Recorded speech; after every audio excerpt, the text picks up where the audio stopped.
They try to silence the truth we shout, but we're still here, we're still calling out. Corruption hides behind a badger name. We light the fire, expose the shame. We're justice seekers, we'll fight the fight for every voice lost in the night. My life mattered is the cry we sing for the ones they tried to bury within. It's just us, we're a movement wide. Together we rise, won't run nor hide.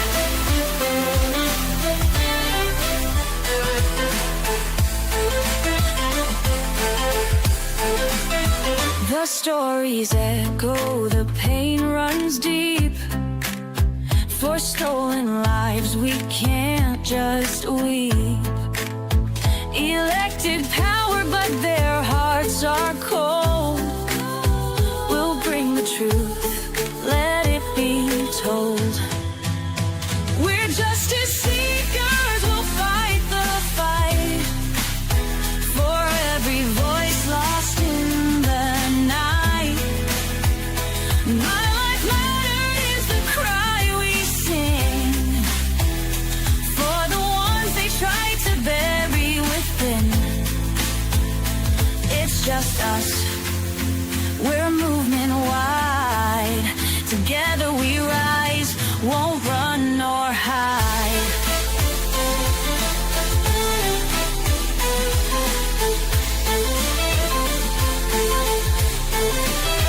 We're justice seekers, we'll fight the fight.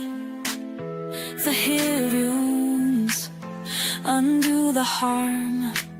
Calling out corruption, we'll stand tall for justice and truth, we'll risk it all. My life mattered is the cry we sing. Together we rise, let freedom ring.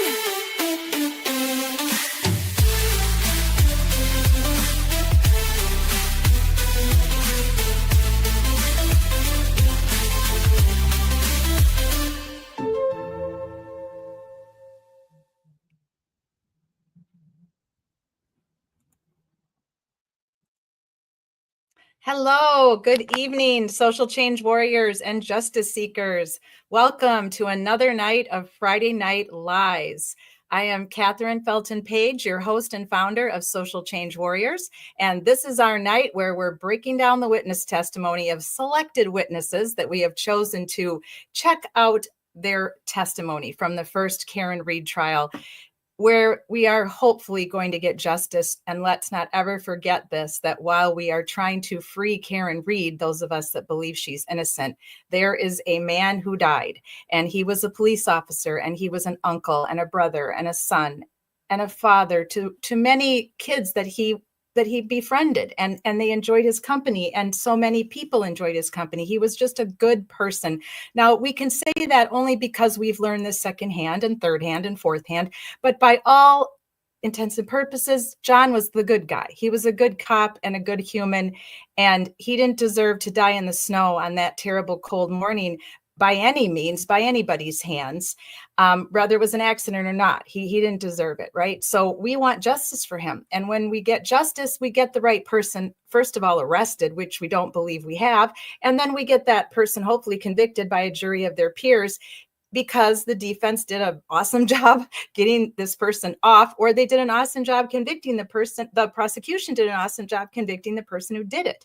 So there's times in this interesting world of true crime that those of us who follow it and who actually love standing for justice, sometimes we're on the prosecution side, right? And in this case, we're not. We're on the defense. But if they do finally arrest the right people, then we're going to be flipped and we're going to be on the prosecution side. So that's what I find incredibly interesting about following true crime, is that you never know for sure what side you'll be on when somebody is unalived until everything comes out.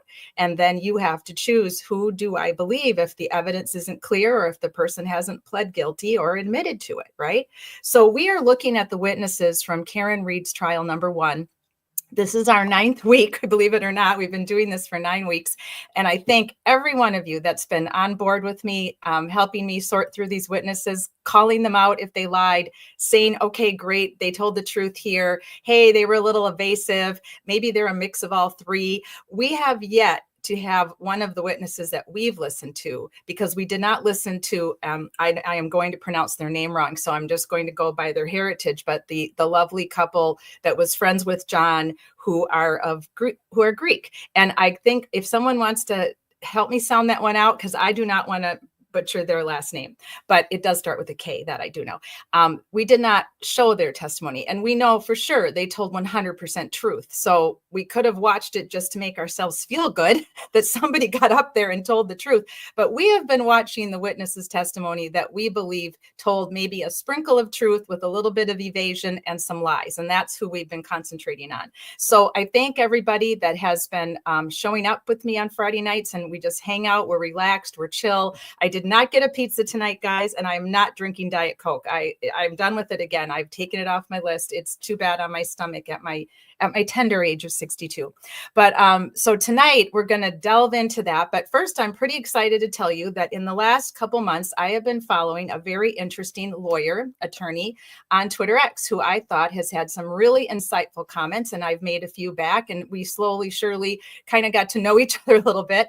And then, you know me, I'll go out on a limb and I'll ask people to come on here with me and talk to me about the cases that I'm standing for on Wednesdays and Thursdays, the homicides and the justice that we are seeking for all of the victims that we are standing for and their families. I love to get feedback. I love your feedback, but I've been looking for an attorney that would be willing to kind of help me out a little bit with these cases and give me their insight, and for someone to possibly come on Friday nights and give us good lawyer talk that we don't always understand what's going on, right? We try. We had Emily D. Baker up last week, and she gives us good insight, but I try to use her sparingly for fair use, obviously. So we are happy tonight that we are bringing happily angry lawyer on this platform with us here in just a few minutes. So first, I just want to share with you guys a reminder for everyone who's new tonight, and thank you to everyone who's live and who contributes in the chat with great comments about the witnesses. Thank you to Replay. I know you have lots of choices when it comes to the Karen Reed trial and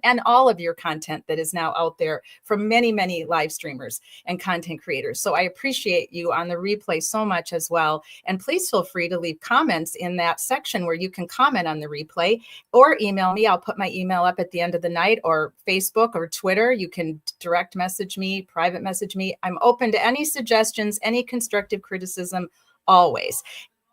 And if you'd like to ever come on the platform because you have something to say, as Julie has been several times, and Kara and many others, you are more than welcome. I'm always welcome to having someone on the platform with me discussing whatever case I'm highlighting for that night, or this Karen Reed witnesses on Friday nights. So just as a reminder, we are standing for Karen Reed, but you are welcome here if you're not. If you have a logical argument and you want to be constructive here, we can be constructive back with you. We can have solid debate, but myself and everyone that's been joining me, we do believe that she did not hit John O'Keefe with her car, but we want justice for John O'Keefe. So this isn't just about freeing someone who's been wrongfully arrested. It's also about standing for justice for someone who has passed away.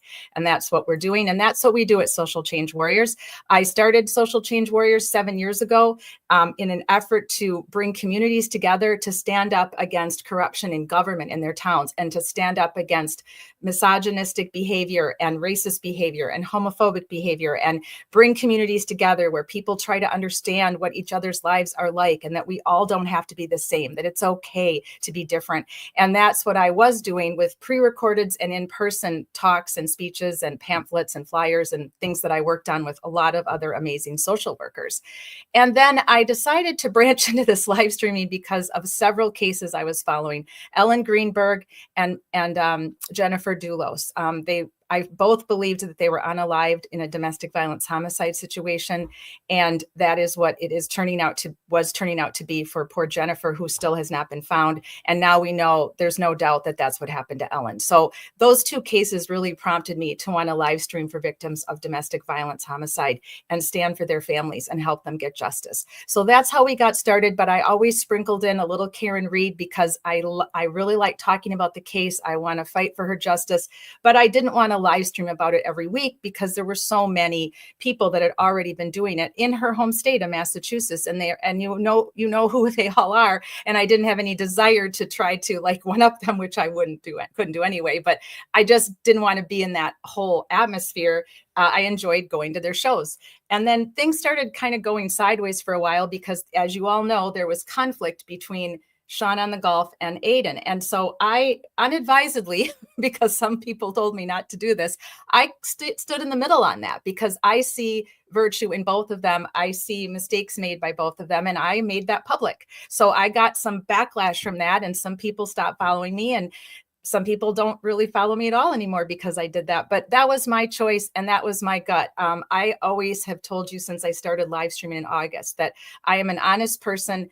I stick to my word. I always represent who I am at my core, my ethics and my values. And I don't try to make friends with people just for the sake of being famous or popular, or in our case, we don't make money. We're not grifters here. We have not accepted one dime of a donation so far. So I decided I wanted to stay in the middle because like I said, I saw virtue in both, and both I thought were doing an amazing job for Karen Reed. So that cost me obviously something. I haven't been invited on any shows. I'm just in my own lane, but I'm just going to stay in my own lane. And I appreciate all of you that understand why I did what I did. And I continue to be me, and I continue to be transparent and ethical and honest with you. So thank you for those of you that have stuck by me through all of that kind of bizarre drama that happened over Christmas during my knee surgery and then in January. And we are out on the other side of it. We are standing for 9 victims right now and their families.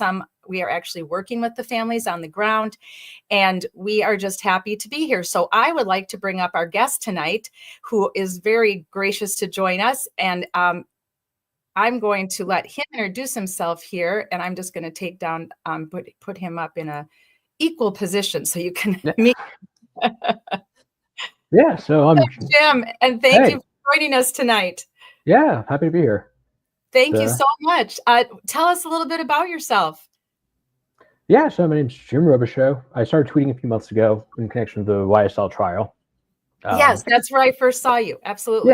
Yeah. I think that was October. I deleted a lot of my earlier stuff because I need to keep it secret now. But yeah, that's when I started. And then I'd watched most of the Karen Reed trial, not live, not while it was happening, but maybe a couple months after the fact. And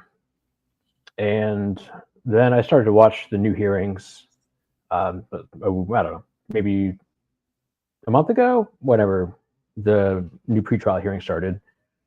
And it got some feedback, got some good feedback, got some negative feedback. And just kept on tweeting. And, well, good for you, because that's what you have to do. I think you and I tweeted a little bit about that. I remember when you first came on and I saw you were getting a negative, and I think I said something like ignore, hit the ignore button on wherever you can at all times. I don't always do that though. I do not take my own advice. I clap back at a lot of the haters, and because sometimes I just want a good debate, and I don't know how you feel about that, but I saw that today someone else told you to ignore the comments people were making about you going on Auntie Deb and the other shows you've been on, and people are starting to call you a grifter. I'm like, how is he a grifter? He doesn't make any money doing this. It's like, please, people, I think I paid more in buying court documents today than I've made. I think I made like $22. I need to check. It's either 22 or 23. Oh my gosh, that's unreal. That's like one Starbucks coffee nowadays. Yeah, I bought one transcript. It was right here. What was it? It was a transcript. There's a motion for new trial transcript, and that was $31. So oh my gosh, I'm already $9 in the hole. So oh my gosh.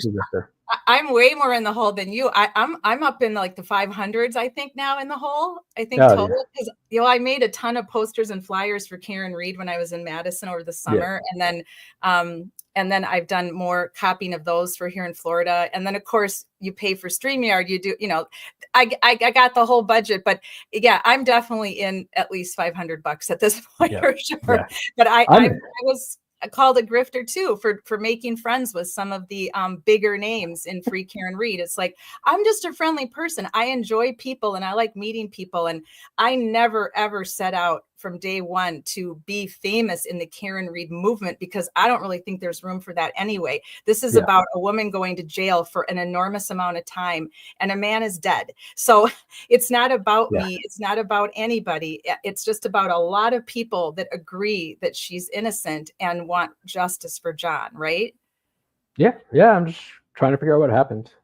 Exactly. Yeah. Now, I went into it not blind, because I literally followed this case from the start, because I've been into true crime for many, many years. And as you know, I was a law enforcement officer. And when I heard that a police officer at first I thought he was on duty, right? Because you hear these news snippets and you don't really know what you're listening to exactly. And I thought, oh, shoot, another cop got killed on duty out on the East Coast. And so then I tuned in and read about it and heard about it. I'm like, oh, wait, he wasn't on duty. He was out drinking. He was off duty. And I'm like, oh, this is tragic. So I don't know what you thought, but I think a lot of the people that are joining us tonight, and I'm going to say hi to all of them in a minute, they agree with me. Like I thought, oh no, they all were out drinking. Somebody was drinking and driving and there was a terrible accident. That's how I thought it went down. So I was kind of there with the mass media that she accidentally I thought it was an accident. Like maybe she couldn't see it was a blizzard and he got out to push them out of the snowbank, because that's happened to people before. Yeah. So I mean, that's a logical place to start for sure. Yeah. That's where I went. What were your thoughts when you first heard about this? Oh man, I don't remember. It's been a while now, because I remember seeing it in the news when it very first happened. Right. But I don't remember what my first reaction was. I probably didn't think much of it, to be honest with you. Right. Well, they weren't covering it. I mean, it wasn't really covered at all until Aiden got involved. And that's still somewhat of a mystery, because he was already a blogger and he already had his show. He was doing a lot of political rants back then. And I think he calls it ratchet behavior, where he calls people out for doing bad things. And so nothing wrong with that. I had no clue who he was, though, because he was mostly in Massachusetts and I was in Wisconsin and Florida. So I didn't know who he was. And then when I started following the case closely, when it went into the grand jury, I'm like, well, who's this guy? Let me listen to him. And I was like really impressed with his on the ground journalism. I was like, wow, this is really something. But he and I don't align politically. And a lot of his shows would go down that political road that I really couldn't stomach, because that's just me being honest with all of you. So I didn't want to watch him anymore. But then he got rid of that, because he realized that if you're going to do true crime, if you're going to follow a case, calling out corruption and dirty cops is bipartisan. It's thank God one thing we can all agree on in this world right now, where we're all so polarized with our ideas about policy and procedure and how things should go, and the government and how big it should be and how small it should be, and the Gulf should be Mexico or America, for God's sake. We can agree that we want to call out the dirty cops. We can agree that we don't want dirty politicians, whether they're right, left, forward, backward. And that makes me happy, because I want to have people I can agree with. I don't need to always agree with you on everything in life. So I found that nice when he finally stopped the politics, and I started watching him again. I'm like, okay, I can do this. Well, then somebody got real political one night and his chat box went off. And I swear to God, I think I was the only independent Democrat person in the whole thing. And I just made a small comment. I wasn't trying to be nasty. I just simply said, can we not do politics in here? Can we just free Karen Reed and get justice for John O'Keefe? That would be great. Well, then, of course, people are telling me to clutch my pearls and to do this and do that and the other thing. And I don't think I'm welcome there ever since that night. But I still go in there and I'll still make comments about John and Karen, because that's what this is about. This isn't about politics. It's not about how many Democrats are involved in this corruption in Massachusetts, or how many Republicans are involved in Indiana's corruption in Clark County. It's not about that. It's about the corruption. It's about what's happening, and that human beings are being corrupt, dirty assholes. That's really what it is. So, yeah, interesting. Well, let me say hi to a few of our people that Sure. they come, they're with us all the time, our social change warriors, our justice seekers. Hey, Kathy, welcome tonight. Good to have you. And hello, MCAT. Sorry, MCAT, I have to brag. My Badgers tied the all-time 3-point record tonight this afternoon in the Big Ten tournament. 19 3-pointers, people. Yes, go Badgers. They are alive and well to play Michigan State Spartans tomorrow. So MCAT is an Iowa fan, Jim, so I always have to tease her a little bit. But I have praised her team when they have won, and so we are frenemies when we play each other. Yeah, I understand. It's a Big Ten thing.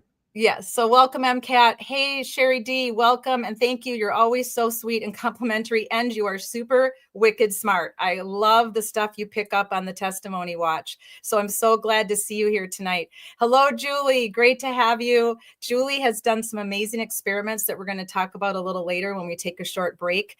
She may come on stage and tell us a little bit about them, but she wanted to chip in. So she did some of her own experiments with taillight pieces and Julie Nagel's black blob. And I commend her so much for that. So I just wanted to say hi to all of you that come live. I know there's some of you that Zap said Zap. Yes. Hi, Zap. Yes. Basketball. It's the Big Ten basketball tournament, but hockey's going on too. I'm well aware. And I'm a big hockey fan as well, but it's really was a great day in Big Ten basketball. A lot of great games and great individual performances. And you all know what a big sports fan I am. So thank you everybody who's contributing tonight. So who would you like to start with, Jim? We have pulled up tonight Julie Nagel, Ryan Nagel, Heather, and Ricky. So we're kind of zoning in on the truck and the involvement of the truck at the house that night. Hey, Kathy. Yes, on Wisconsin. Thanks for being here tonight. My friend from Wisconsin, of course. Who would you guys like to start with? I'm kind of leading towards Julie Nagel because I just want to hear her testimony again so bad, but I don't care. So I'll let you guys pick. You guys tell me. Jim, who do you have? You're our guest. Who would you like? I'm just looking to see who's. I think Julie was the first in the trial, right? Is Julie? Julie Nagel. I think she was first. I think she went before all of them. Yeah, I think she did. I'm pretty sure. Well, yeah, start at the beginning. Yeah, let's start with Julie because I think the three in the truck all went in a row. I have them pulled up. They're all on the same tape line. So I think Ryan goes first and then Heather and then Ricky. So they're all boom, boom, boom. So we'll see how many we get to tonight. Sometimes they go quicker than I remember and anticipating. So we'll see how many we get through. But I also want to ask all of you to consider, and feel free to type in our chat area, who would you like to see next week? Because we're at the point now where if this trial goes off on April 1st, I can't believe we're 2 weeks out. We started this 9 weeks ago. Do you want to go with Matt and Jen McCabe next? Do you want to go with Colin next? And we need to do Allie yet. So we could do Colin, Allie next week, or we could do Jen, Matt next week. You guys type, I don't care. You just tell me. And yes, happy St. Pat. I think we're saying happy. Is it happy? Oh, that's right. It's happy. Yeah. Oh, that's right. It's Happy Pi Day, everyone. 3/14. I forgot that. Very cool. All right. At first, I thought you were writing happy early St. Patrick's Day. Okay. MCAT says, let's go with Colin and Allie next week. I think that makes logical sense. And then we'll pretty much go out with a bang with Jen and Matt McCabe. And then anybody else that we want to cover on Friday nights. If we end up getting a trial delay, who knows what's going to happen, right? We will chat a little bit about the announcements because I'm curious what Jim has to say about some of the announcements that went down the last 3 days. Every Friday, Jim, when we leave, we always say, what else can possibly happen? This is supposed to be the downtime for this case. And every time we come back, we have more crazy updates and more motions filed and more weird announcements. Yeah. I don't know what's, I think most of the motions in limine are still pending, right? I don't think they've been decided on. Yeah. Yes. And then there's a new motion today, and I'll pull it up. I saw it on Twitter X. I don't know if you saw it. There was a new motion filed, so I'll pull that up. And then, of course, we also know that the witness list came out, the preliminary, I believe, from the Commonwealth.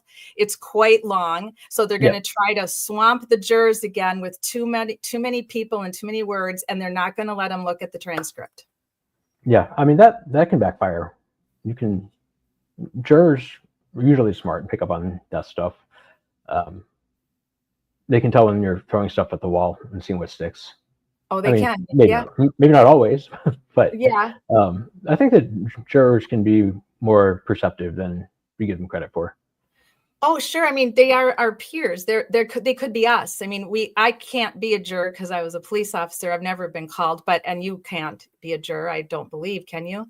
No, I mean, I've had to sit through jury duty, like jury selection before, but then I get kicked out eventually. But right. I've never even been called for jury selection. Now I'm retired now, so who knows? Maybe I could, but yeah, you end up getting booted. Yeah. After I think it was 4 days actually. After 4 days of, I don't even remember what was going on, but yeah, the actual questioning, the sitting there, all that stuff.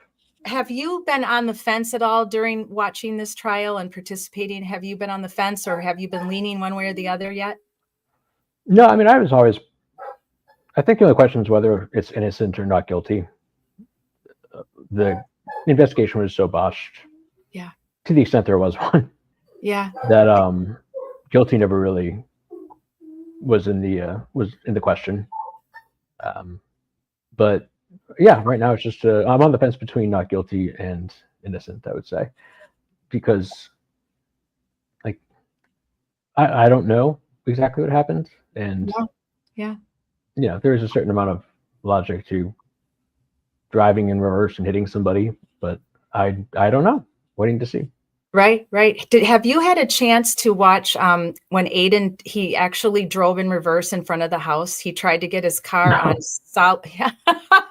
I'll send it to you. He literally tried to get his car up to 24 miles an hour, and it was on clean pavement. There was no snow, and he literally said he couldn't do it. And that's fast.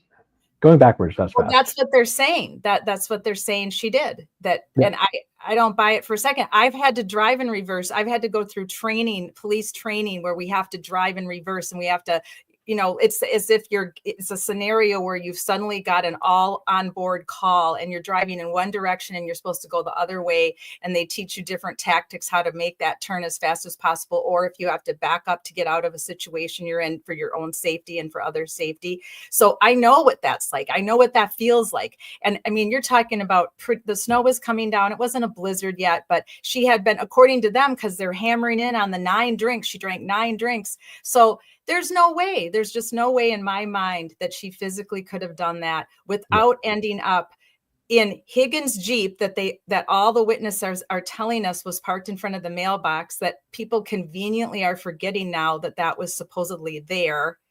And how did she not then hit Higgins' Jeep? She just magically came 24 miles backwards and ran over John, but didn't hit Higgins' Jeep, didn't end up in the front yard or cockeyed, or it doesn't make any logical sense to me with what I know about driving fast.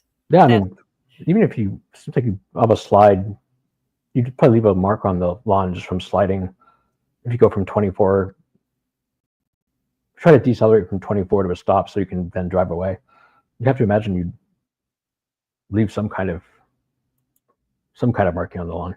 Yeah, something. Or the house. How could she have made a perfect 24 mile an hour backward drive and not hit Higgins' Jeep, hit John, and then leave? It isn't plausible to me. But so welcome back, Gitmo Holiday.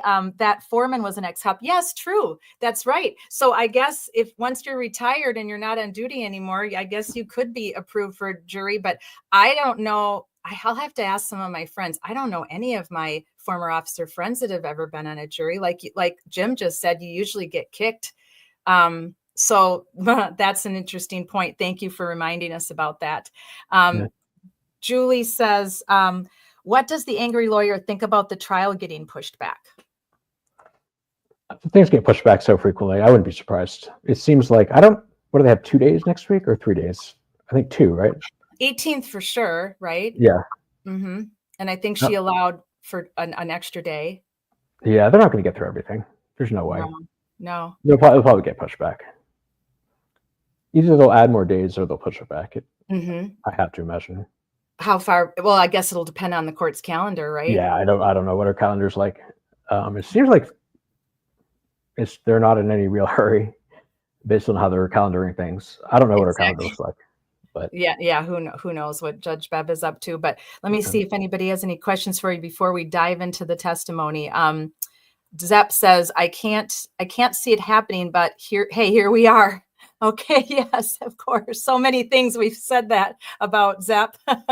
And then Kathy says to MCAT, I'm sorry to hear that Coach McCaffrey was let go today. Yes, Iowa had their worst season in a while, but the coach is always the first to be blamed. He is such a good guy. Yeah, that's right. So yes, that's nice of you, Kathy, to comfort MCAT. I'm sure there's a lot of people that are sad about that because he's really, truly a great coach, and he was an Iowa, he stuck with Iowa through the good and the bad, and this is just how it goes now in this age of college sports.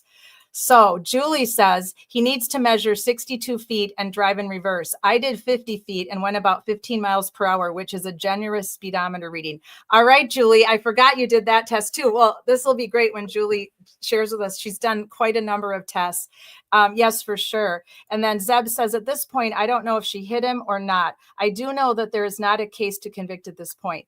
Yes, Zeb, and I think that's what you're saying, right, Jim, that there's too much reasonable doubt.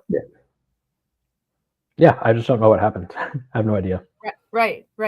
And I can see, Zep, why you would say that, because I've been to some pretty, horrific accidents with pedestrians because I was a University of Wisconsin police officer, 45,000 students plus staff, and our campus weaves into the heart of Madison. So many of these accidents happened on Madison city streets, and then UW goes to those calls as well because we're all deputized. Whenever a university weaves into a city, usually the police officers for that university are also deputized, and we were. So I've been to some pretty scary accidents. I was actually almost in a very scary accident myself. I was almost hit by a semi truck, and my mother does not know about this, and thankfully she does not watch these live streams. That night was really scary for me. I literally saw my life flash before my eyes. It was probably the closest I've ever felt to coming to death in my life. And so he fell asleep at the wheel, and I was on my way to a call, lights and siren. And I was honking the horn. I was doing everything I could. It was in the middle of the night. It was just me and him out there. And I'm like, he has to see me, And he didn't see me. And if I hadn't just severely slammed on the brakes of that squad car, he would have T-boned me. There's nothing, I would have been dead. There's no way I would have survived that. Oh, yeah. So, accidents are bizarre, and accidents can happen in the strangest of ways. So I do understand why a lot of people do still feel that that's very highly possible that she did run him over. But for me, listening to all the testimony and the science, and also knowing the things that I know, I just don't see how it's possible. Really, and the injuries, we heard from the medical examiners, and I've seen injuries of people that have been hit by a car on a bicycle and in a crosswalk, and these injuries just do not make sense. But, there's things in life that don't make sense. That's why, that's why there's evidence. That's why there's supposed to be police procedure, right, guys? Yeah, for sure. When you investigate something that could potentially be a crime, you're supposed to follow police procedure, which they did not do at all. And that's a baffling situation to me. And it makes me feel that it was on purpose that they didn't follow the police procedure. I definitely don't believe it happened the way they said it did. Like, their story, I don't buy. Right. Whatever the accident reconstructionist tried to say. And they changed it so many times, Jim.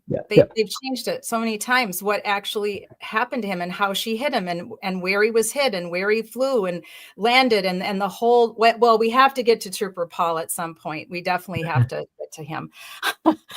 So Julie says, absolutely, Zep. There's a dent further up on the passenger side. So I think something happened when someone slammed into the side, but not from being hit with the taillight. Absolutely. Julie, 2 days next week. Thank you, Julie. MCAT says she's not a Fran fan, Kathy, but thank you anyway. So, okay. Well, there's a lot of people that haven't been Greg Gard fans through the years either. It's just the way it is. So anyway, bad accent. All right. Thank you guys. Appreciate you guys and all of your comments. Oh, yes. Trooper Paul changed his theory, literally sitting on the stand, Julie says. And yes, he actually did.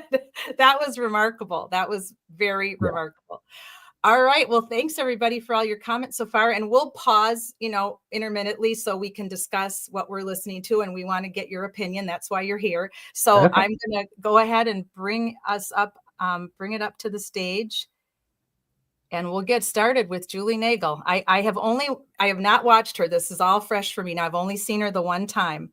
And we've got Emily Baker, because for fair use purposes, and we are an educational channel, so we can use her. So it'll be interesting to see what she has to say. And then I'll be glad to know what you have to say about what Emily has to say. Well, she's definitely a more experienced criminal lawyer than I am. I've just picked it up kind of as I don't want to say hobby, because I guess it's still my job, but Yeah. it's a recent thing for me. I started watching true crime stuff like separate from work entirely.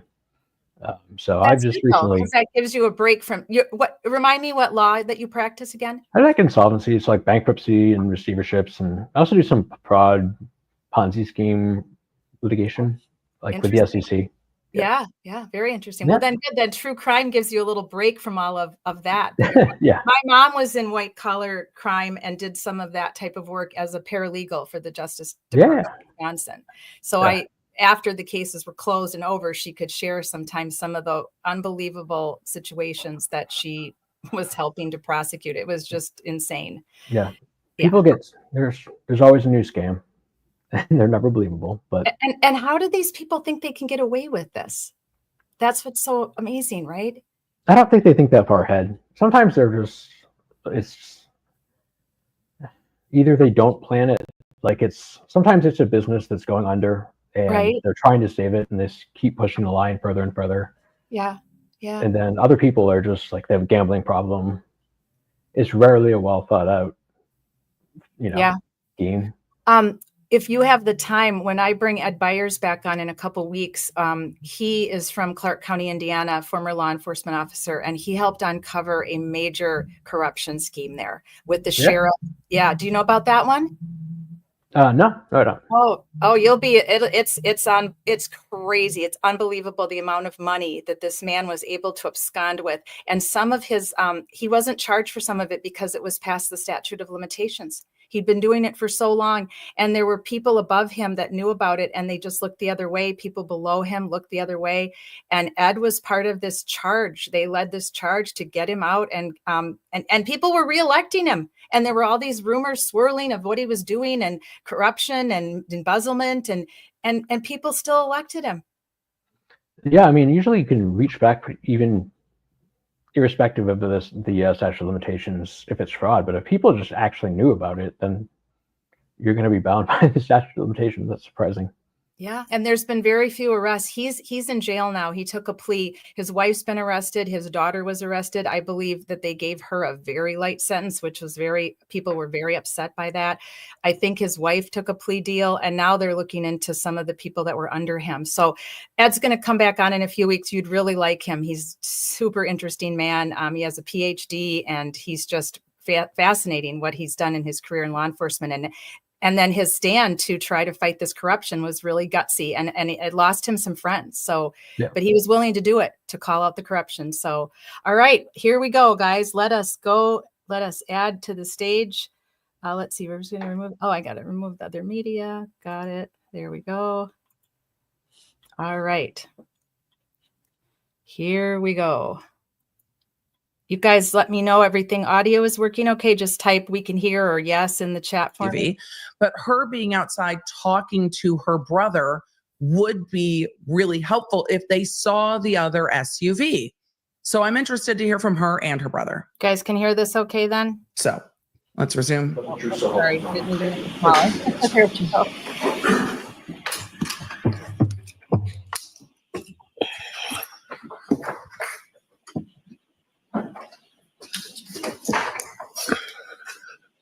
Whenever you're ready, Mr. Riley. She looks like she's about to puke. Good morning, ma'am. How you doing? Could you please state your name and spell your last name? Yep, it's Juliana Nagel, Nagel. And where do you live, ma'am? Canton, Mass. This is witness And 31. How long have you lived in Canton? My whole life. And who, if anyone, do you live in Canton? I live with my parents and my brothers, but mostly now just my parents. And how many brothers do you have? I have two older brothers. And what are their names and sort of how much older than you are they? My oldest brother Ryan is 31, and then my other brother Sam is 27. And do you work, man? I do. I work for a car rental agency. How long have you been doing A little over a year and a half. it? Yeah, ma'am, if I could Direct your to attention. January 28th, 2022 into the early morning of the 29th. Do you recall where you were that evening? I do. And where did you go? To my friend Brian Albert's house. And your friend, that's a Brian Albert Jr., is that correct? Yes, Junior. Yep. And how is it that you know Brian Albert Jr.? We went to school together, high school. So I've known him for quite some time. And was Brian Albert Jr., was he in the same grade or the same class as you? Or He was a year below me. So she was in the same class as the and do you last recall about what witness. time it was that you went over to his house the evening of the 20th? I'm not sure exactly, but I would say probably around like 6. And do you recall what day of the week that was, the 28th and the 29th? I believe a Friday. So Friday and Saturday, is that correct? Mhm. And how did you get? Yes.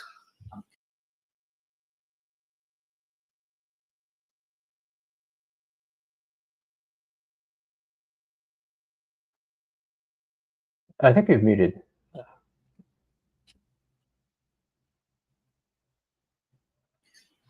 How did you get to? Sorry, guys, I went in the tech room and I was afraid I was making noise. Pay attention to what she says to Lally as to where she was before she went to this birthday party, because she contradicts herself big time. I remember this from the first trial. I'll make a note of it so that when we get to her cross, but definitely keep an eye for that. Or an ear, sorry. Mr. Albert Jr.'s house that night? My dad drove me. And who, if anyone else, did your dad give a ride to? My friend Sarah Levinson. How long have you known Sarah Levinson? Since middle school, I would say. And you're familiar with Mr. Albert Jr.'s house at 34 Fairview Road? Correct, yes. And had you been there on occasion over the course of your friendship? Yes. Lolly, I Now, swear. what was, Can we- as far as your understanding, what was sort of the plan for that evening? Just hang out, have some drinks for my friend Brian's birthday. Just together and hang out. And when you arrived there, who, if anyone, in addition to yourself, Ms. Levinson and Brian Albert Jr. were present at the home at that time? From what I can recall, I just remember Brian Jr. Yep. And at some point, did some other people come and join the group of the three of you at the home? Yes. So they were there When about was first. that in relation to when you and Sarah arrived? I can't remember. I don't recall the time frame. Sometime after that? Yes. Yep. Was it that came to join the group at some point? It was me, Brian Jr., Sarah Levinson, Catherine Duty, Emily Fabiano, Mary Kent, Courtney Elba, Colin Albert, and then that's what I can remember from then in the early part of the night. And so with respect to Ms. Fabiano, Ms. Kent, Ms. Alba, and was Ms. Duty as well, is that correct? Correct. How did you know them? Through Brian Jr. Okay. Same grade or class as you and Ms. Levinson? Lolly, In Brian's class. we Class don't. below you? Correct. Oh Yep. my God. And so fair to say that you were closer friends with Brian Albert Jr. and Ms. Levinson? I and the don't other need four when girls? everyone graduated Correct. Yes. from high school and who they're You friends mentioned, with. As far as We know. those four individuals, Ms. Fabiano, Ms. Kent, Ms. Duty, and I just speeded him up a little. Kent, Ms. Fabiano, Ms. Duty, and Ms. Alba. Dr. Did they come together Bullbutter, as far as you know? because in my I brain, don't remember. Lolly is now synonymous with lollygagging. So Lolly has become the name because the amount of extemporaneous questioning is grating on my brain. It's wasting the jury's time. It is inartful, and I am tired of it. So the lollygagging of it all is why, because I can't say lally every single time. It just hurts my brain. So I'm not sure. And do you have any idea how they got there? lolly is the No, I Elaine do of this not. trial. Now, with reference to He doesn't Colin, need all of this. and how do you know? So on the mhm, they have to be yes or no. Okay. Further, I know he doesn't need all of this. I wonder if I've done more trials than Lily has. Now I'm really curious.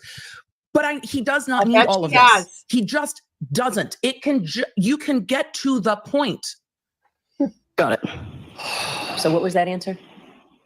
Do you mind repeating the question? Let me Thank you. ask the question. So with reference to Colin Albert, did you know Colin Albert prior to that evening as well? Yes, And how did you know Colin? through Brian Jr. He's my friend's And cousin. what, if anything, did you know about the relationship between Colin Albert and Brian Albert? They're cousins. And about how old was Colin Albert around this time frame of January 28, 2020? I'm not quite sure. I don't know. You know whether or not he was in high school or college or something else? High school. And when was it that he arrived in relation to four young ladies that you were talking about? I don't remember. A little bit after though. Okay, so at some point in time after they had, She said a little Yes. bit after. and they Julie just said, see how nice and polite she is with Lally. And yes, she absolutely is. And Jim, I have a question for you. What is this? What, if anything? I have never heard an attorney say that before. Have you? Do you know much about that statement that he makes constantly? No, I mean, I get what he's saying. Like the answer, he doesn't want to assume that there is a thing, maybe there's nothing. So he says, what if anything? I don't know why. I mean, if there's nothing, witness can just say that. It's just Right. a stylistic thing, I guess. So you think it's just his stylistic thing where he feels like he's covering everything when he says, what, if anything? Yeah, I don't think it's necessary, but Yeah. I don't know. I mean, it's probably a training thing. He probably learned from somebody who said it, and that person learned from somebody who Right. said it. That's maybe what I was thinking, that he learned it in law school. I had just never heard it in the different court cases I've had to go to court on. And I've never heard that before. And I've never heard it on TV, any of the lawyers I've watched there, but it definitely grinded all of the Free Karen Reed movement. I can tell you that much. It's been talked about so much. I think it's just in memes. It's everywhere. Right. Yeah. I know Emily can't stand it. Emily Baker. She's still talking. I just said, no, Emily D. Baker still doesn't love it. She still talks about it. Right. She does.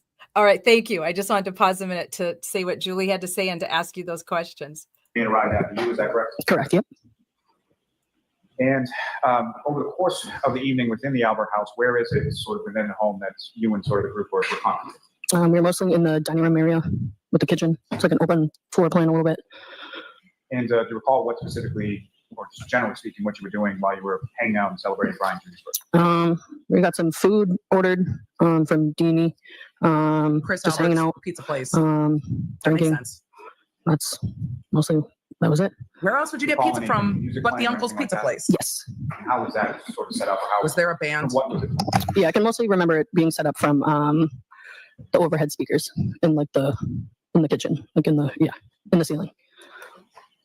And was that being played through somebody else's like phone or device or something like that? Yes.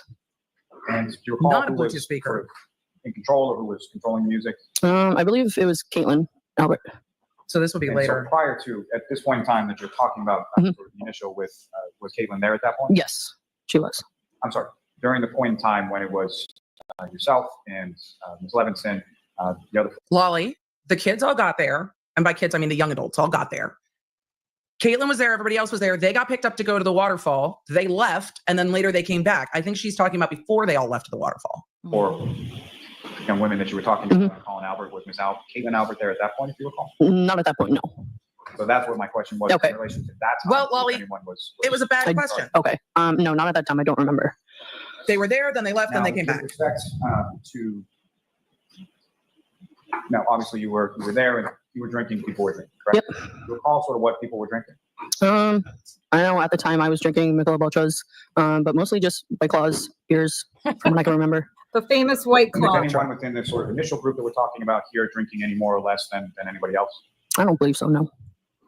And during this sort of initial period with these initial people, how would you describe sort of the mood of the I know what everyone Yeah, was everyone was drinking having a good except time. for one It was person in Brian's this birthday, trial. so we were there. You know what I don't know? I don't know what Karen Reed was drinking. And you know what she's charged with? Driving under the influence causing death. But I don't know what she was drinking. I know what everyone else was drinking. Points, did members of this sort of initial group, did they leave the house at some point over the course of the evening? Yes. And who left first? And you know who left first and about what time? Yeah, I'm not sure exactly who left at what point, but I know that Catherine, Duty, Emily Fabiano, Mary, Kent, and Courtney Abba left. I would say, and Colin left like before midnight. And did they all leave around the same time? Or So she thinks Colin left before midnight. I would say staggered times. Now, with reference to Colin Albert, do you know about what time he left? She just said before midnight. I would probably say 11:30, 11:45. And do you have any idea sort of how Colin, similar to what I asked about the other young ladies, do you have any recollection as far as how he got there or how he left or anything like that? I'm not quite sure. No. But do you recall specifically seeing him leave from the house? Yes. And which door would he have left? I'm not sure exactly what door, but I know someone did pick him up, but I'm not sure who did. So. And so when it comes to the front door of Fairview Road, there's two doors in the front area of the house. Yes. And as far as with respect to either. Okay, guys. So I don't buy this, Jim. I don't buy it that she remembers almost 3 years prior that Colin left the house at 11:30 to 11:45. I just don't buy it. They're hanging out, they're drinking, they're eating food, they're partying. Why does anybody care what time it is when someone leaves, right? Why would you specifically remember that window? I'll tell you why, because the parents are going to come out. The parents have already been on the stage, on the platform, on the stand, saying, going with that 12:10 deal that Colin was not in the house when John was there and that Colin was home by 12:10. So for him to be home by 12:10, I think she was coached to say that he left between that time. What do you all think in the chat? And Jim, what do you think? Yeah, I mean, even if that wasn't intentional, that's still is the way memory works. Once you start thinking about timelines, you'll just, over the several years that have passed since his death, you'll develop a memory in your mind that's not true. But it's just the power of suggestion and the flexibility of memory. But it's also possible that she was explicitly coached, but in either case, it's not the most reliable. And I appreciate you taking that middle road, because we have, that's why you're here tonight. I wanted you to give, bring me back to the middle, teach me, show me where I might be overreacting. But I really truly believe that I don't believe anything that comes out of this lady's mouth. So I think, let me see what the chat. MCAT says, I don't buy the bagels she's selling. And Kathy Goffin says, I've been boycotting White Claw ever since this trial. Very nice. Me too. Well, I haven't drank those for years because they have natural flavors in them, and they wreak havoc on my stomach. So, but I think, thank you for putting up earlier, MCAT, that they used to be called Bartles and James. I drank those in college because the drinking age was 18 when I was 18, and I liked those then, but I don't like White Claw. I did try it, and then I found out there's natural flavors in it, so I can't have it. But I laughed so hard. I was in Vermont this summer, Jim. I went to the Train concert with an old friend of mine from college days, and they were selling them everywhere. And I took a picture of myself holding a White Claw, and then I tweeted it out with something snarky the next day about the trial, because I never really see them that much down here in Florida. I see them in Wisconsin, but not like I think they are out east. I'm pretty sure they're a much bigger deal out east. Julie, I know you live out in Massachusetts. You could tell us if that's the case, but they were being sold at every little stand at this Train concert, and all these women were drinking them. So they're obviously very popular out there. Yeah, they're everywhere. Yeah, Julie says bring back Zima. But yeah, I just feel that she was somewhat coached to make sure she didn't, or she could have just simply said, like, when we last week, Jim, we were listening to Tristan's testimony where every word out of his mouth was, I don't remember, I don't know time, I don't do time, I don't pay attention to time. And she could have easily just went with that I don't remember what time Colin left, but I know he left before me. She could have gone with that, but she had to give this explicit time frame that she knows that Colin left from 11:30. And I just don't believe it. I wouldn't remember if I was at a party 2 weeks ago what time people left. I would have no clue. Most of us humans would not remember that little insignificant detail had it been a normal night, right? Yeah, no, I wouldn't remember that. I don't know what I did this morning. Yeah, exactly. Thank you, Zep, Boone's Farm and MD20, Mad Dog 2020. Oh my God, I love it. I love this chat. The chat, this is a little bit of a boomer going on into, okay, help me out. What's the generation after boomer? Because I'm on the borderline of it. Was it the Gen X, I think? Is it Gen X? I think so. Wait. Oh no, I think that's the next one. Oh, is there one between? I thought there was, but help me out, people, because I know my friend Kathy's a boomer.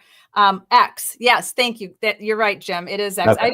Okay, so my sister's Gen X. All right. She's 5 years younger than me. I just made boomer by like a few months. I'm February of 63. My mom's a boomer, so we're only 20 years apart. So I like to claim boomer. I don't like to claim Gen X. I feel I'm much more of an old soul in that way. But so JFK, have you been in their chat yet? JFK and James Jackson.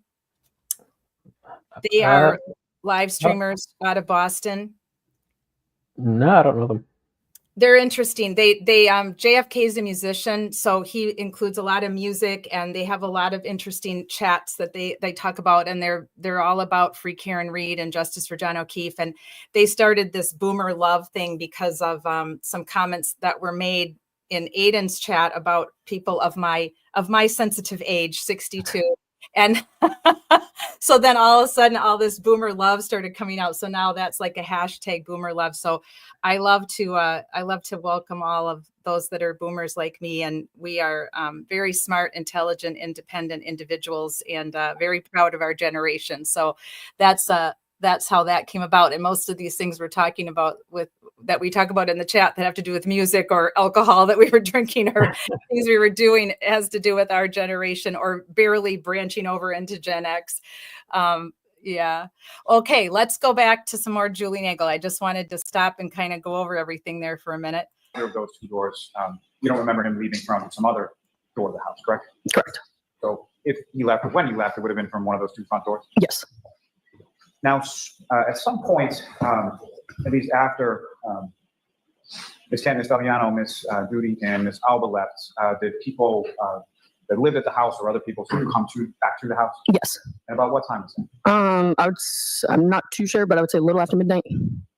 And who were the first people sort of to arrive in this? We'll call them sort of second. I'm going to pause real quick to answer an important question I saw in the chat. And I think that what is causing confusion as people coming in is that we're still at DEFCON red from earlier. I think the DEFCON red's going to have to expire at the end of the witness who got the DEFCON red. The DEFCON red was for the investigation, not interviewing people. But I wanted to touch on Brit Focus's kind of question real quick. Brit Focus says no one's statements are the same. Mm-hmm. When people's statements vary in time, in small details, it does not bother me at all. Natural memories, especially if people haven't chatted a lot, will have some variance. I am more paying attention to statements that are exactly the same, because in the natural way that people will remember and retell events, you're going to get some variances. Jim. So those variances bother me really not at all. I kind of remember it this way. It was around this time. I think it was before here. When the statements line up dead on, it's much more of a red flag to me, because that's generally not how memory works unless there's been a lot of conversations or people have talked about it. So it's interesting to me to see some of the variations and where they are. Those I think are things to note, but it's weirder to me when everybody's like, they arrived at 12:10. Really? All of you were like, it's 12:10. Yeah. This is when they arrived. That's odder to me. So that's just my experience as a trial attorney. The natural variances seem a bit more natural to me. That's my perspective on it. But you guys are the alternate jury of the internet. So you get to decide how much weight you put on that. The jury will get a jury instruction that says they get to decide how much weight and credibility to put on the witness testimony, and that they can either choose to believe the witnesses or not. If they find the witnesses have been untruthful about something, that they can disregard that witness's testimony. They get to decide credibility. So we're not. I don't remember who came. Matters yet. Like who was first, who was second, like that. But I know who came, but I don't know what order. Yeah. And they weren't paying attention because nothing so weird it was happened. Nicole Albert, Brian Albert, Brian Jr.'s parents, Matt McCabe, Jennifer McCabe, Brian Higgins, and not Otter. Damn it, fine. Otter. And Caitlin Albert. Sorry. And so when they came back, as far as the other four. But also nobody was really paying attention at this point. Nothing weird had happened. They were just having a party. Was he still there when those people came? He left as well. And so Brian Albert Sr. and Nicole Albert, those are Brian Albert Jr.'s parents. Correct. Yes. We're familiar with them, obviously, prior to January 28th. Yes. And you mentioned Jennifer and Matthew McCabe, is that correct? Yes. And were you familiar with them prior to January 28th? Yes. And how are you familiar with them? I'm through Brian Jr., just hanging out with them a few times. So just know them through the family. And so through the family, well, my next question is, what, if any, relationship do they have to your friend Brian Albert Jr.? It's fine. It's They Otter. are his aunt and uncle. It's Otter now. And then with respect to Brian Hayes, is that someone that you knew prior to January 28th? I did not know. You met the first time that night? Megan, we don't know yet. Correct. Yes. It's not in evidence. You didn't forget. And when It's they not in came into evidence. the house, this sort of second group, where was it that they went and It was discussed in opening, but it's Yeah, we not all in were evidence still yet. in the same room in the family, the floor plan, which was the kitchen and the dining room area. Well, now I'm going to have to say Otter At every any time. point in time, well, let me ask you this, they come sometime shortly around or after midnight, is that fair to say? Yes. About how long after they arrived, or about what time was it that I'm you gonna left answer that when we the get- house for the evening? 2 questions. I'm sorry. Could you repeat the question? At some point, It's you went him. home that night? Yes. What time was it? I would say give or take like 1:45. And so between the time that they came back to the house around 12:15 or so, Mhm. between that and 1:45, how would you describe sort of the mood and the demeanor in the house at that point? It was still all the same. Everyone was having fun, hanging out. Music still playing, people drinking, having a good time? Yes. And over the course of this time, as far as the group that you talked about that was in the kitchen and dining room area, did you see any of those people go anywhere else? I mean, to the bathroom, but I know at one point Mr. Albert, Brian's Jr.'s dad, took upstairs to let the dog out back. But he just opened the back door and watched him from the door and Let the dog brought out. him right back upstairs. So that was the only time he like went upstairs. But And as far as the kitchen and dining room area, do you Mhm. recall sort of how people were situated around that area during the time that the second group was there? yeah, we were all sitting in like the kitchen table. It's like a square table, so we're all just hanging out around there. Some at like the island in the kitchen, but mostly all just there together. Do you Brian recall Albert specifically, I Sr. know said he about went the upstairs with senior, Brian do you Higgins to recall show him specifically photos. where I think people Nicole were Albert said something in that similar. area around the table? I don't know. You recall where you were? It was something like in the corner, so I could see like the island, the kitchen table, like the front door and like the windows. I guess. Nicole said the family room. Where you were seated around the table, could you see the front door? Yes. And so beyond the people that you've already talked about being in that kitchen dining room area in that second group, Mhm. did anybody else come into the house that night while you were there? No. And at the time on January 28, 2022, were you familiar with either a person named John O'Keefe or a person named Karen Reed? No. And at any point in time, not knowing them, did you see anybody else come into the house while you were there? What is that question? 12:15 and 1:45. No one else came in. No. Jim, do you notice that she's doing a lot of blinking? Do you have any insight for us on blinking? No, I'm sorry. I've been following along with the transcript. I haven't really been looking at her that carefully. Is she looking nervous? I've read, no, Julie's pretty stoic, pretty, deadpan stoic, but I have noticed that when he said, do you know who John O'Keefe is? Do you know who Karen Reed is? Did anyone else come in the house? And when she said no, she did like something with her head and her blinking was very rapid. And something that I learned in the police academy and in training that, when people lie, and I've witnessed it when I've interviewed people for cases, that the blinking is a visceral reaction. It's your central nervous system. It's the fight or flight. It's the cortisol that streams through your body when you're doing something you're not supposed to be doing. And blinking is one of the tells. For some people, it's more of a tell than others. So I was just curious if any of you noticed it. It seemed to me like she was doing some rapid blinking. Now, pay attention to that when she's crossed too, because I think you may see it more than now. But I was just curious if you've ever run across that in your trials or with your practice. No. So, I mean, I learned something new. Okay, well, good. I'm glad I could share something.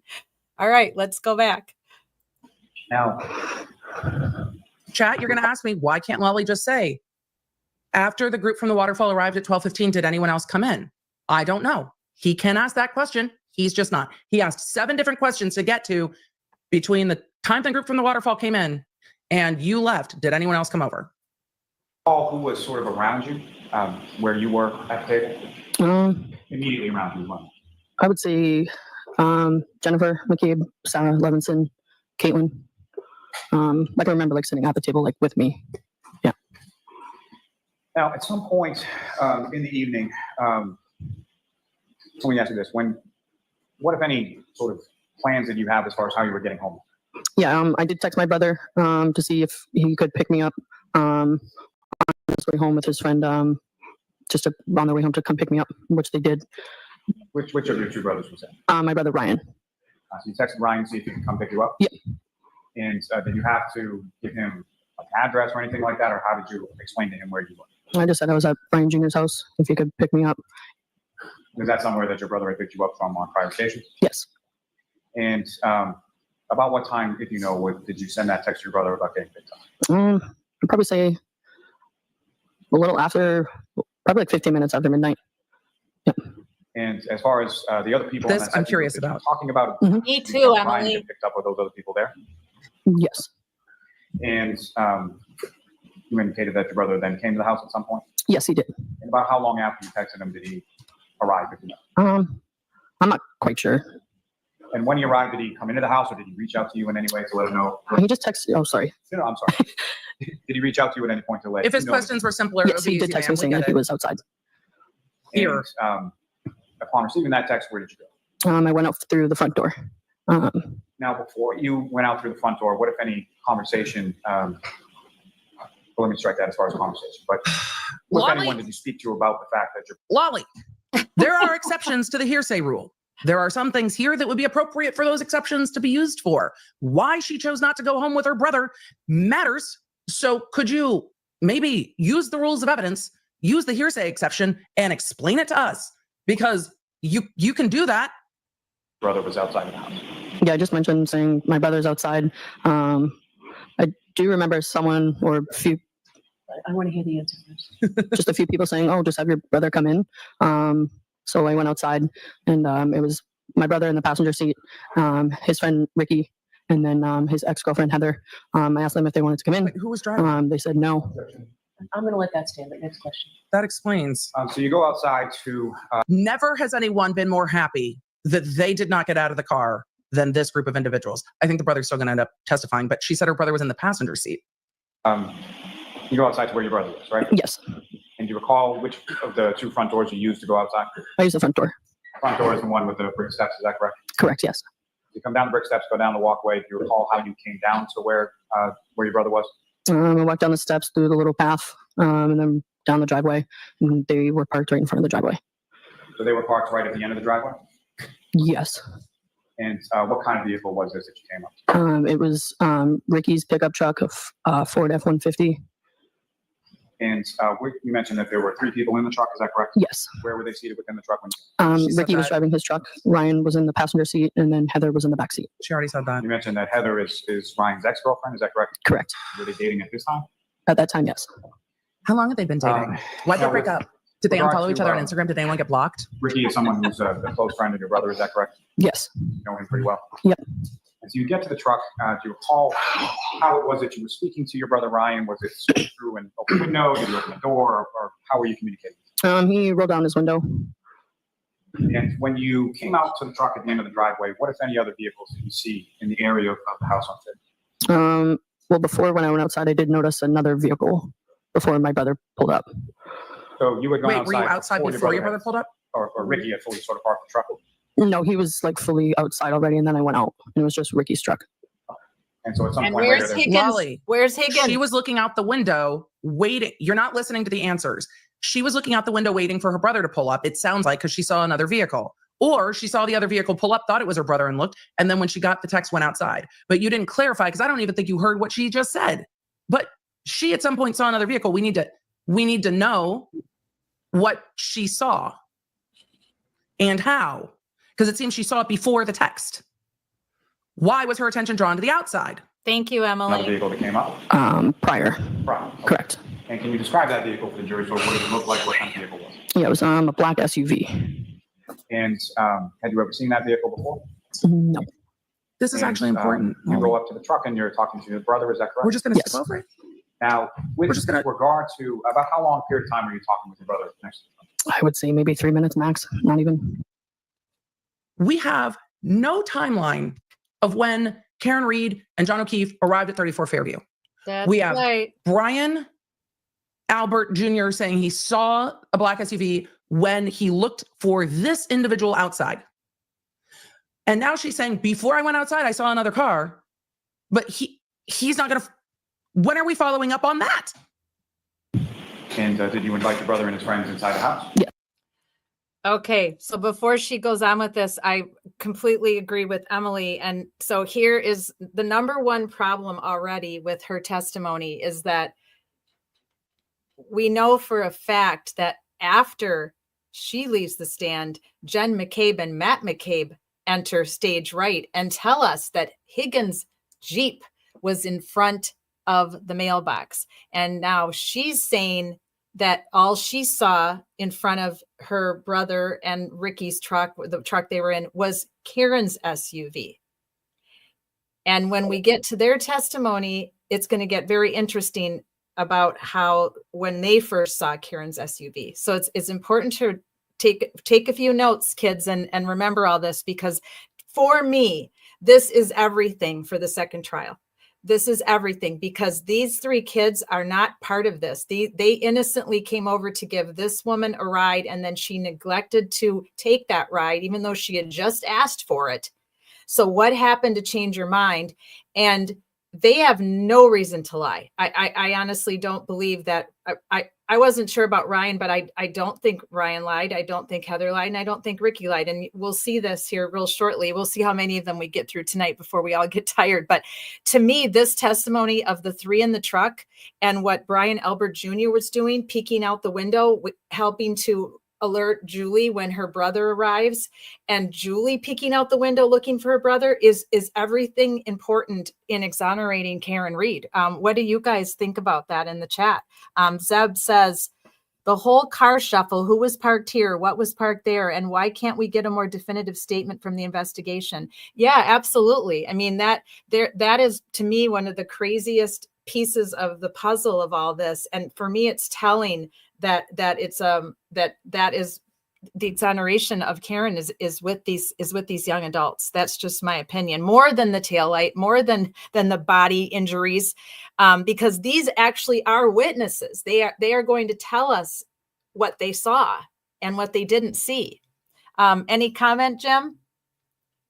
Yeah, no, that makes sense. It's always best to have some. I mean, I don't know if they're entirely disinterested just because of friendships and whatnot, but they're definitely the closest thing we have to a neutral third party, as far as I know. I mean, maybe there's something else out there. No, you're right. They are the closest thing to neutral, because nobody in that house is neutral. So, and if they were neutral, Sarah Levinson and Julie Nagel, they became not neutral once they were still in that house when the fight broke out, right? What we think happened is the fight broke out. So then they became not neutral anymore. So the only neutral we have, and Tristan's not neutral because he was about to get engaged to Caitlin. So our only neutrals are the three in the truck. So I agree with you completely. And MCAT says, Lally doesn't listen and ask questions that clarify. It is so maddening. Yeah, absolutely. Yeah. It's maddening to everyone. All right. Thank you, guys. All right. Back we go to finish up with Lally and get on with it. She already said that. They said, no, we just want to go home. And then I was like, I'll find out another ride home. And so that brings me. Why didn't you leave at that point? Arrangements for you coming home. Was MCAT says Jim was not angry enough for me. About how you would get home. You didn't go home. Yeah, Matt McCabe and Jennifer did offer to drive me home if I didn't want to go home with my brother. So I just stayed and then took that offer. That doesn't make sense. You wanted to stay. Right. It makes no sense, Emily. Why did you text your brother? And in addition to yourself, who, if anyone else, went home from the residence on Fairview with you? It was me and Sarah Levinson.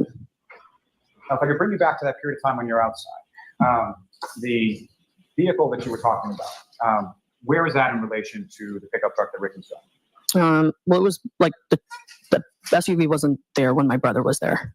What? It was like before. Like when I was inside, I noticed it. So at the time that you were talking to your brother, the pickup truck, was the SUV still there? I don't believe so, no. Oh, no. Where was that SUV parked in relation to where the truck was? Okay. No, stop. I'm losing my mind. I need a Diet Coke. Oh my God. I need a Diet Coke. I forgot this. This is crazy. So now she's back. Am I hearing this right, guys? Is she now backing off? Jim, we need you to get really pissed now. Is she backing off and saying that Karen's SUV was not there when she went out? Because that's a freaking blatant lie, because Karen got there first before the truck.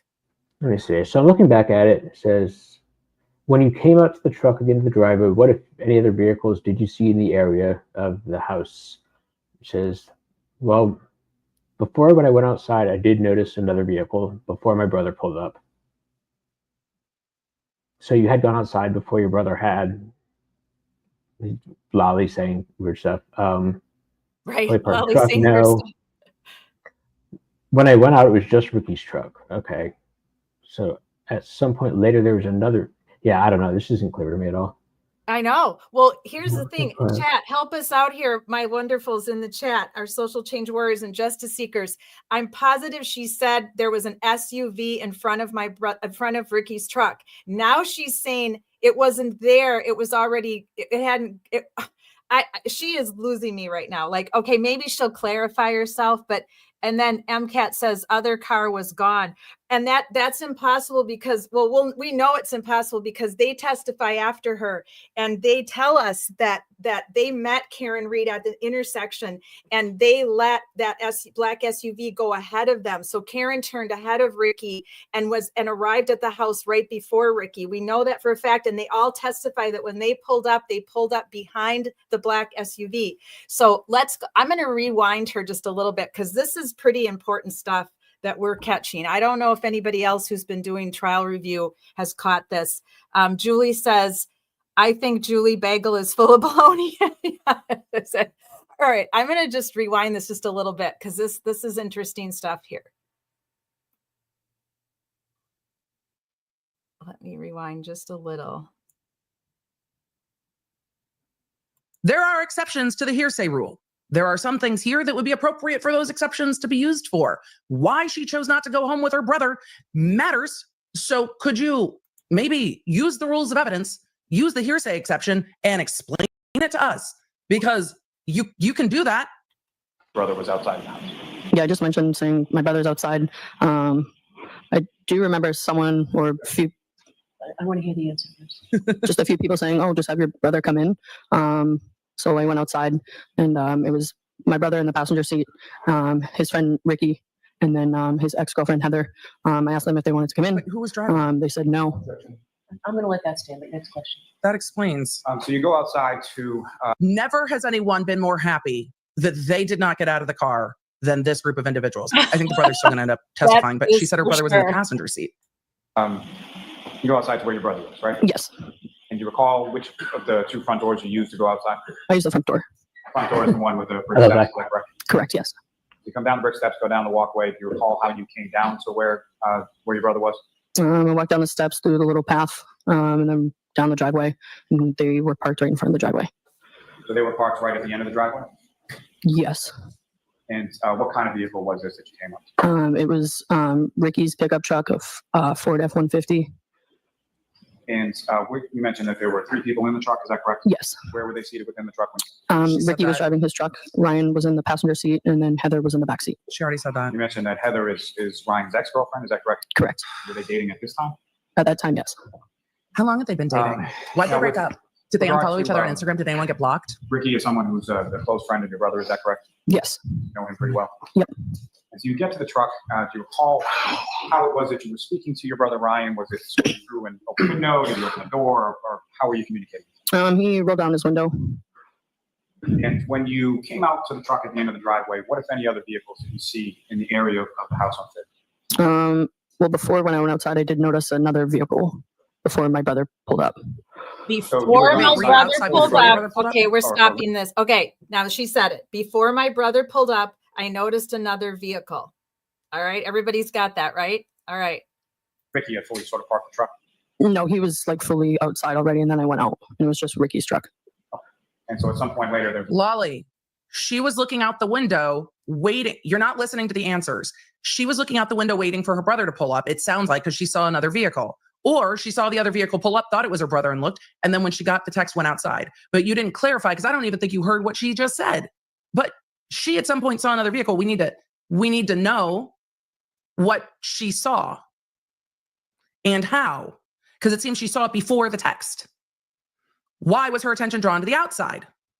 another vehicle that came up. Prior. Right. Correct. And can you describe that vehicle for the jury? Sort of what does it look like? What kind of vehicle was it? Yeah, it was a black SUV.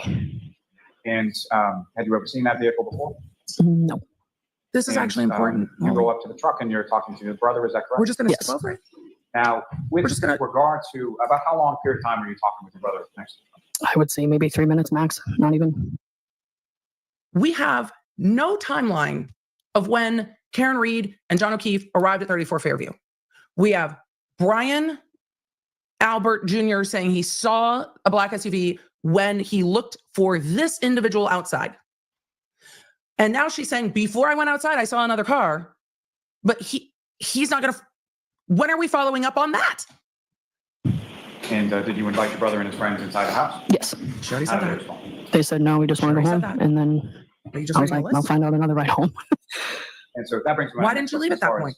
Arrangements for you coming home. Was there any, prior to you coming out of the house, was there any talk or discussion about how you would get home if you didn't go home? Yeah, Matt McCabe and Jennifer did offer to drive me home if I didn't want to go home with my brother. So I just stayed and then That makes no took sense. their offer. That doesn't make That sense. makes Did you want zero to say sense. took- Thank you, took them up Emily. on their own? Why Correct, did you yes. text your brother? And in addition to yourself, who if anyone else, went home from the residence on Fairview with you kids? It was me and Sarah Levinson. Now, if I could bring you back to that period of time when you're outside, the vehicle that you were talking about, where is that in relation to the pickup truck that Ricky saw? Well, it was like the SUV wasn't there when my brother was there. It What? was like before. Like when I was What? inside, I noticed it. That's a lie. What? And so at the time that you were talking to your brother, the pickup truck, was the SUV still there? I don't believe so, no. That's a lie. And What? so where was that SUV parked in relation to where the truck was? So when I noticed, looking out the window, I did notice the SUV in front of the mailbox, and then pulled up a little bit in front of the yard, and then stopped, and then pulled up again towards the flagpole. So you That's saw the it in sort of exact three different mirroring. locations at the time that you were seeing it? Correct, yes. And again, That's exactly what Jen and Matt were coached to say. The pulling up, the moving up, the pulling up. But she's lying. And her own brother and Ricky and Heather are going to impeach her as soon as they get on the stand. This is crazy. I forgot that she changed her mind and said that the SUV wasn't there when she came out to talk to Ricky. That's impossible. It was absolutely there.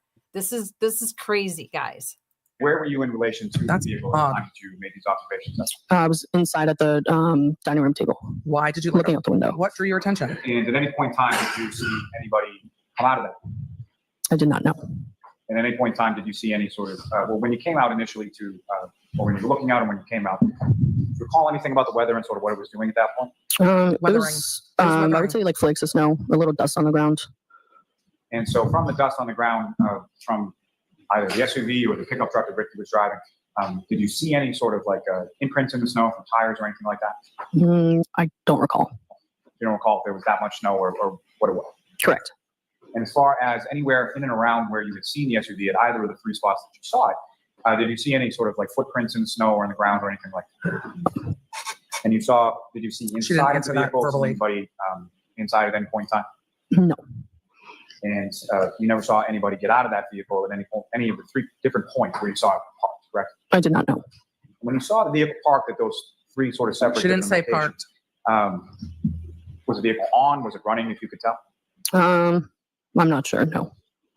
Did you see headlights? I'm going to talk about her testimony in a minute because her testimony conflicts with Brian Albert Jr. If I may approach?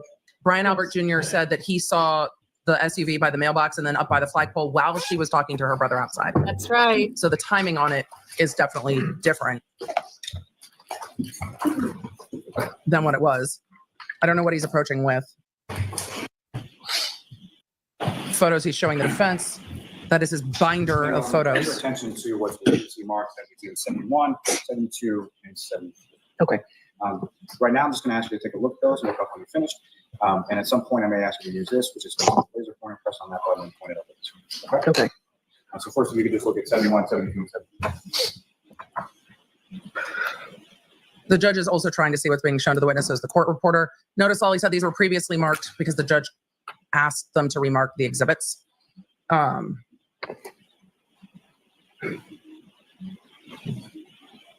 All set. Generally, with respect to those three photographs, do you recognize what's depicted in them?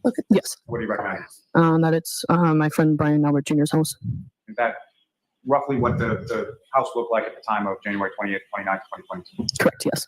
I could ask you to flip just back to the first one that I showed you, Exhibit 71. Are these going to be marked? Are these going to be marked into evidence Your Honor, with court's permission, may I publish that to the jury? under new numbers? See, and the thing is, the prosecution, I mean, for all the frustration, the prosecution had pre-marked these so that the binder of photographs on the stand matched the number that they have digitally, which is why the judge causing everyone to renumber them is so frustrating for everyone involved. And so, Ms. Nagel, directing your attention up to the screen above you, sorry, to your right. This is what you have before you as Exhibit 71, is that correct? Yes.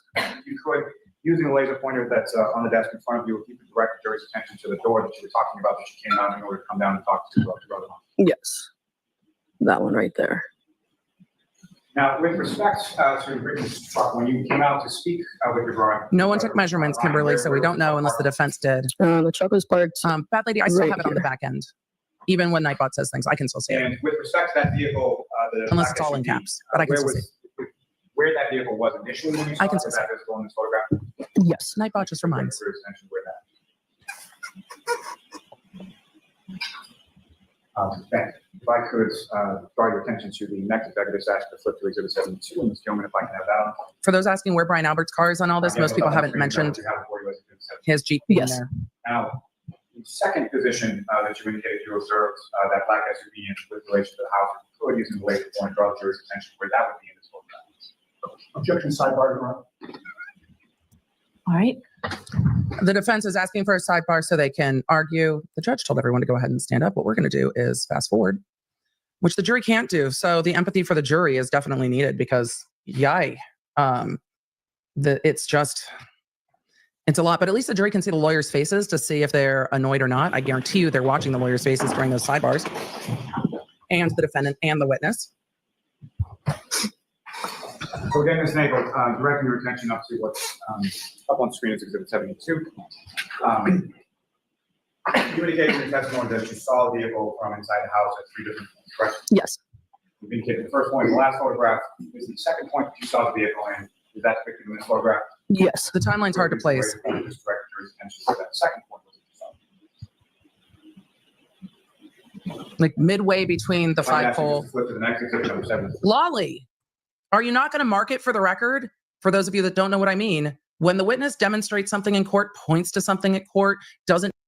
So guys, first of all, that is utterly impossible if we are to believe Matt and Jen McCabe. So somebody doesn't remember jack squat, or they're lying, or they're all lying, because Jen and Matt McCabe testified under oath that Higgins' Jeep was parked in front of the mailbox. So that means that when Ricky pulled his truck up, he would have been right behind the Jeep, and then Karen Reed would have been in front of the Jeep. And when she first got there, they would have been boom, boom, boom, almost bumper to bumper.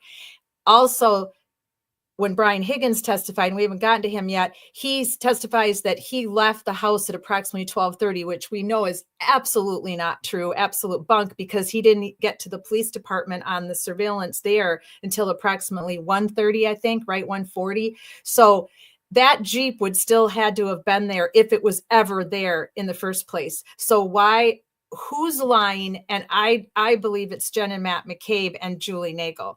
I don't. But here's the thing that makes no sense too, is that the kids, the young adults in the truck never mention a word about Higgins' Jeep. I don't recall, but we'll get to that when we get to them. But there's definitely a lot of shenanigans going on right now with her testimony and the placement of the car. Draw on the exhibit, but show something. It is the attorney's job, because the record will be silent to this. So if there is ever an appeal, the record won't say anything, because the record can't say where the green dot is. Lolly is supposed to say the record will reflect that the witness is indicating with the pointer the area generally in front of the mailbox, or the area generally halfway between the mailbox and the flag, or the area by the flag. The record has no record of that unless the court reporter has said, I am noting down what the witness does, and it's been talked about off the record. But the lawyer should make that record because that's their job. So she was indicating roughly halfway between, but it's hard to tell based on the. And Ms. Nagel, with regard to the third point, or the third different perspective, that black SUV on that morning, is that visible in this photograph? Yes. And again, using the latest one, if you could direct your attention where you observed it at the third point that you observed the flashlight. Pointing right by where the flagpole is. Thank you. That's all with this, Ms. Cumming. You can take it. Then the car's moving forward. Mailbox to flagpole. So, Ms. Nagel, you speak with your brother outside, and then at some point after a couple minutes come back inside. Is that correct? Yes. And the people that you would mention that were in the. But why did you text your brother to come get you and in then that area? decide Yes. not to leave? Like, can we just answer that question to just close the loop? And at some point over the course of the evening, things eventually start to wind down, and people are leaving the house. Is that correct? Yes. Can you recall what order it was that people left the house on that? I'm not quite too sure. No. And with respect to yourself, you indicated that you left with Ms. Levinson and the McKay, correct? Yes. And do you recall who, if anyone else, was present in the home when you left? I'm not sure. No. And so when you left, how was it that you came out of the residence at that point? What door did you exit out of? Out the front door. Same front door that you had indicated earlier. Yes. So let's move on with which door, please. Go ahead. You come out from that door. Where was it that you Went into Matt and Jennifer's car. Do you recall anything about the car, what type of car it was, or? It was an SUV, but I don't know what kind it was. And where was that vehicle parked when you went over to? I was in the driveway. And do you recall sort of how you came from the front door to the driveway? On my feet. Just walked on The through judge the is path so of the over this. pathway in the front yard and then out the door. She can admonish Long him. brick path through the driveway to the car. Yes. It's cumulative. Recall when you got in the car where it was you were seated, or Again. anyone else was seated in the car? Yeah. It was Matt driving, Jennifer in the front, and then me behind Matt, and then Sarah next to me in the back behind Jen.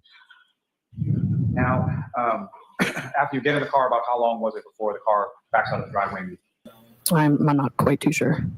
And what, if any, conversations do you recall as far as going on during that period of time prior to the car backing out and going? I don't know. I don't remember. Now, when the vehicle leaves from the house, at some point it's going by the house, correct? Yes. Do you recall Here we go. which side of McCabe's vehicle was facing towards the house? And by that, I mean, was it the side you were sitting on or the side that Ms. Levinson was? The side that Sarah was sitting on. Passenger And side. that Just was say the passenger side, is side. that correct? Yes. And at the time that the vehicle was driving by the house, what is it that you were doing at that time? We were having a conversation. So Jen was kind of facing towards the back, towards me and Sarah. We were talking about making PB and jelly sandwiches because there was some peanut butter and jelly and bread in the car. So talking about that. But yeah. And so when Ms. McCabe she's in the front seat, is that right? Yes. And she's talking to you and Ms. Levinson, correct? She Yes. just said And that. how is it that she's positioned, talking to you in relation to the seat that she's in? Yeah, I would say she was kind of turned back a little bit towards us in the back seat. And what I'm asking is, she turned towards sort of the center of the vehicle, or she turned towards the window next to her? Towards the center of the vehicle. And you're speaking to her and to Ms. Levinson, correct? She Yes. just said that. Which direction are you facing? Facing towards Sarah and Jen. And which direction is Sarah facing as you're having this conversation? Towards me. And as you drive by home, what, if anything, did you observe? I did notice behind Sarah and Jen, I did notice something out of the ordinary, like a black blob in the ground by the flagpole. That's why this witness is here. I completely lost my mind, guys, in the first try. I completely lost my mind when she said that. I was just like, you've got to frickin' be kidding me. This cannot be possible. This cannot be true. Anybody in the chat want to tell me? And we've got our resident Bostonian is on the platform with us. Jim, I'd like to introduce you to Julie, craziest person on earth, Boston resident. Boston resident / crazy. Got to put the crazy in there. Hey, everybody. Hey, Jim. Nice to meet you. That's me too. I was trying to figure out where everyone is facing. It seems like they're facing in the other Who direction. the hell knows what this? Jesus Christ. Oh, my God. Yeah, She's I think- infuriating. I like the part where it says, "What conversation do you recall going on?" It's like, I don't remember, but then she remembers the conversation about peanut butter and jelly sandwich. I mean, actually, now that I say it out loud, that makes sense. I would remember the peanut butter sandwiches too. That's fair. Maybe, Jim. I agree with you, but maybe. I mean, and to remember which way. See, she has to say that Jen McCabe is looking back at her, because when Jen comes on the stand in a few weeks, Jen's going to testify that she didn't see a body in the yard because she wasn't looking at the yard. She was looking back at the girls having this conversation about peanut butter and jelly. So they all have to get that memory right. And they all remember that from almost 3 years ago. Yep. Yeah, I'm still trying to. I just don't buy it. Okay. But when the words black blob actually came out of her mouth, I think my jaw hit the ground. I'm pretty sure I was like swearing at my computer, swearing at the feed, because I was watching Emily D. Baker, and I was also watching a little bit of the Young Jerks. Some days I would watch the Young Jerks footage. Some days I would watch Emily. I was kind of going back and forth between those two for the coverage. Every once in a while, I'd turn into Court TV, but I don't remember exactly. I think I was on Emily's feed when this was going down, but I just cannot get over it that she had the audacity to claim that she saw a black blob that she never saw, that she never told a soul about. That's not what things look like in the snow anyway. Like I grew up in Maine, so I'm used to snowstorms. You can see objects. And so if anything, it would be easier to see because there would be a little bit of, they said there's a dusting of snow. So it would be even easier to see something against the white background. That's So very the funny black that you say thing- that, Jim. That's, yeah. Yes. That's, And now, that's very Julie, funny that you say that. Julie, share with Jim what you've been up to with your experiments. Yeah. So I come from, so like you, Jim, I grew up in New England. I grew up in Boston proper, and I'm still local in the area. And I have a background in math and sciences. And so like when people, say or do things, it's like, instead of saying like, oh yeah, well, of course they would do that. Let me, go ahead and do that and say, you know what, let me think about this and say, is that possible? Is that practical? What would that actually look like? What would it look like to do something like that? So I just got a little bit of kind of like a wild hair and say, you know what, let me, try to like take these theories because, there's a lot of bullshit online of, well, the elbow and, oh, the moon shadows and this and that and ba, ba, ba, ba, ba. It's like, no, of course you saw that. Of course Trooper Paul was 1,000% right. It just did, because sometimes people fly and sometimes they don't, we don't know why, but they just do. And so I said, you know what, I have the degree. I'm not, I have the ability. Let me try to, recreate this and say, hey, how likely is this to happen? Because I mean, just in like an empirical sense, it doesn't seem very likely. I mean, like case in point, like the crime scene. When Canton police were there, and the state troopers were there with a CERT team, how practical was it for when there was nobody even knows how much snow was there, but between 1 inch, 6 inches of snow that they didn't find one piece of tail light, but then 14 inches of snow later, they find, I think, 2 pieces, and they found clear pieces and, places that are away from the crime scene. It was like, what would that actually look like? So I started doing this stuff. And if you look at my pic, you can see there is actually, believe it or not, I managed to find a 5 to 6 foot black blob, which is what you're looking at. It says Nagel's blob. I have a Stop and Shop bag that says very professional evidence collection, because it was very professional evidence collection that they did. There's solo cups, and there's a leaf blower, because everybody knows in New England, you don't use a snow blower, use a leaf blower, because that just makes sense.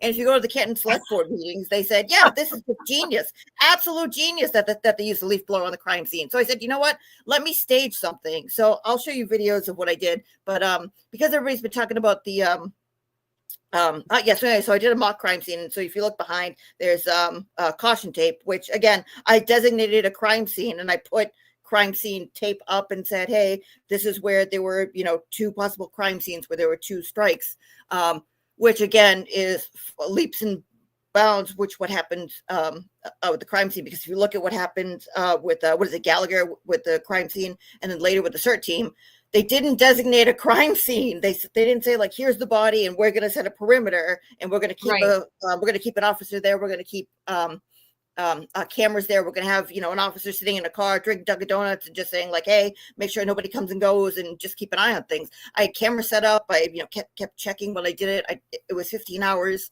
We got 7 inches of snow that day. And shockingly, the caution tape stayed up. So it stayed up through 7 inches of snow. So I don't know. I love this, Julie. I was. love this, that you disproved that BS. So about 4 weeks ago, Julie and I had a tech issue, and there was a tech issue on StreamYard. I shouldn't blame it on myself. StreamYard did apologize. There was issues with the video. You couldn't hear it. It was all garbly gook. So we weren't able to listen to Julie Elbert that night. So we just went rogue, and we were just talking about the case, those of us that were there live. And Julie asked me if I was a police officer for Canton instead of UW-Madison, and I was called that night, and I was the first one to arrive on the scene. She asked me to describe what a normal police officer would have done and how that whole scene should have gone. So we did that together. And that was one of the biggest number one clues to me that they purposely botched this, because guys, I've told you this before, and I'm going to say it again. I have the utmost respect for police officers. They put their life on the line every day. And even though my channel now and my program, Social Change Warriors, is calling out the dirty cops, that's what we're doing. We're simply calling out the dirty cops. We are always here to praise the good cops and those that do their job. And good cops are trained. It's a lot of training. It is intense training in the police academy, and then it is intense training 3 to 4 times a year when you go to in-service, and you're constantly reenacting issues. You're going through scenarios, you're training muscle memory training, because you can go months and months without having a dangerous call, and then all of a sudden one night when you least expect it, you're on a dangerous call. And if you don't have that repetitive training and that muscle memory training, you can get yourself killed, or you could get others killed. So there is no way in HDWL hockey sticks, for all you boomers, that those officers were doing their job that bad. I don't buy it in a million years. They purposely botched it. They were told to purposely botch it at sometime in the middle of the night. That's my belief, because I don't believe that most cops do that bad of police work. What do you say about that, Jim? I mean, you're the expert. I've never been in those shoes. I can't say. I don't know. I mean, maybe they weren't getting the training, or they went and they were texting throughout the entire training, or, I mean, I don't know. There's a combination of things. Maybe they sent the worst people. Outside opinion, though. Yeah, that's why I ask you, but I'm going to tell you, it might happen. It might be a one-off. You might have a police academy class. There were 35 or 40 in my class. So maybe there'll be a one-off with a person who has no business being in the police academy and no business being a cop, but they make it through the training. They make it through the psyche valves. They make it through everything you have to go through. I was arguing respectfully, Julie, with somebody today on Twitter X. You've told me to stop doing that, so I don't do it as much. And argue disrespectfully. Sean has been on my ass too about not getting into these arguments with the anti-Karen readers, but this guy was on me about how the Massachusetts State Police, that they get their list off of the state test and that's it, and that's how they determine who gets hired. And I said, well, that's a bunch of crap. I said, I don't understand that at all. And I said, in most states that I'm aware of and friends I have around the country who are police officers, you go through an extensive hiring process. Yes, there's a test. You have to take a standardized test, but there's also a mirage of interviews and scenarios. You have to go in for a scenario day where they put you through scenarios and you have to think on your feet and you're not prepared and they don't give you any notes. And then there's intense interview day where you're interviewed by a panel of all the lieutenants and the captains. It took 4 months for my particular class to get hired. So I was arguing with him because he was trying to defend Trooper Proctor. That's how it all started. He was defending Proctor, saying Proctor's a great guy and what he did in his private life is nobody's business. And I said, his private life. Yeah, and I said that's not true, because what he was doing in his private life was disparaging someone he put under arrest, and that speaks to his character. So I was having this argument with him that, to me, there's certain jobs in life that are held to a higher standard than others, and police, firefighters, doctors, nurses, attorneys, politicians, we're supposed to be held to a higher standard of morality. I'm sorry. And he didn't like that. So he and I did one of my things I haven't done in a long time, Julie and Shauna, but I went back and forth with this guy for quite a long time today. Was that the Greek guy? Yes, you saw. Yeah, I saw a little bit of that going back and forth. That's yeah. I mean, They're just gonna, yeah. Anyway, so Julie, that was great that night that we got to do that. And then that was when you first told me about all these experiments that you've been doing. And you have put so much time into studying this case and picking it apart. You're like an expert. So are we allowed to see one of your videos tonight? Yeah, absolutely. So I got some ready.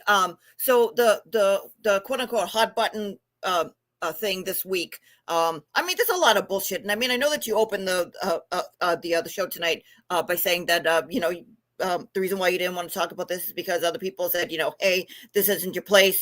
This one talks about that. And you know what? If anybody's gonna tell you what to say or how to think or whatever it is, like, number one, that's just bullshit.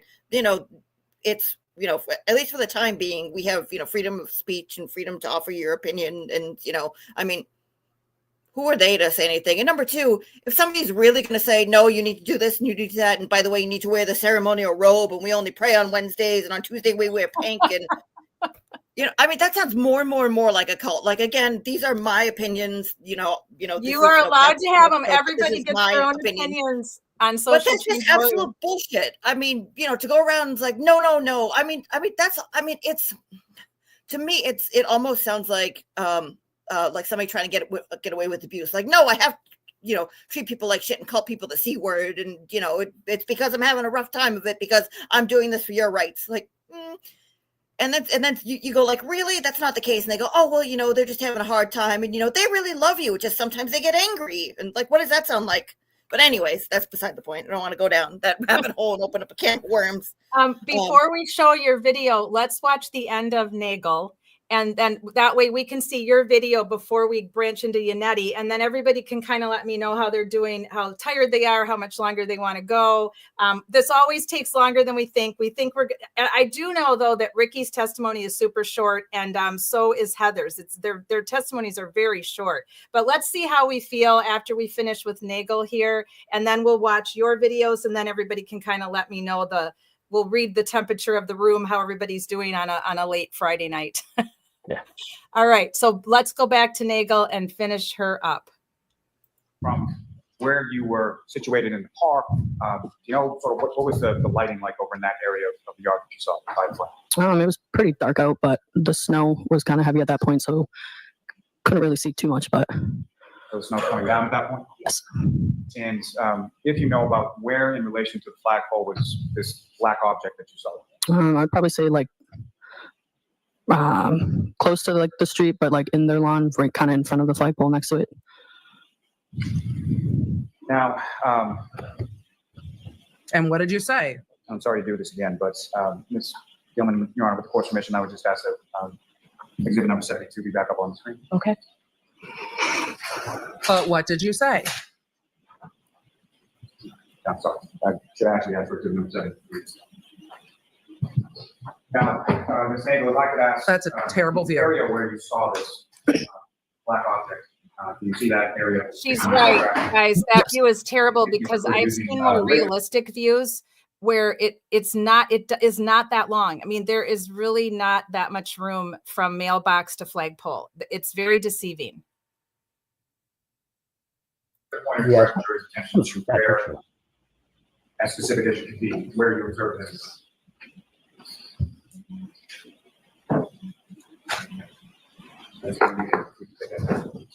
Did you say where she was pointing on the picture? No. So does the record know where she was pointing on the picture?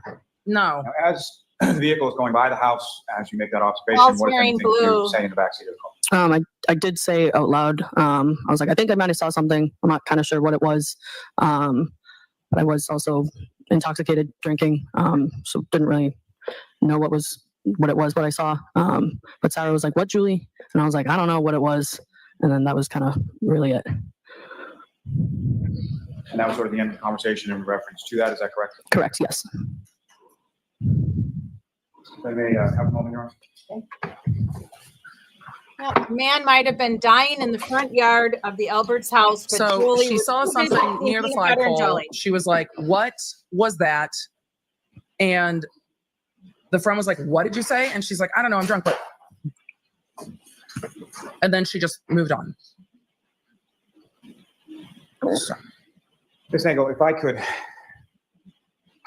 ask one more question. With regard to the object that you saw in that area of the flagpole, Can you describe how big an object it was that you saw?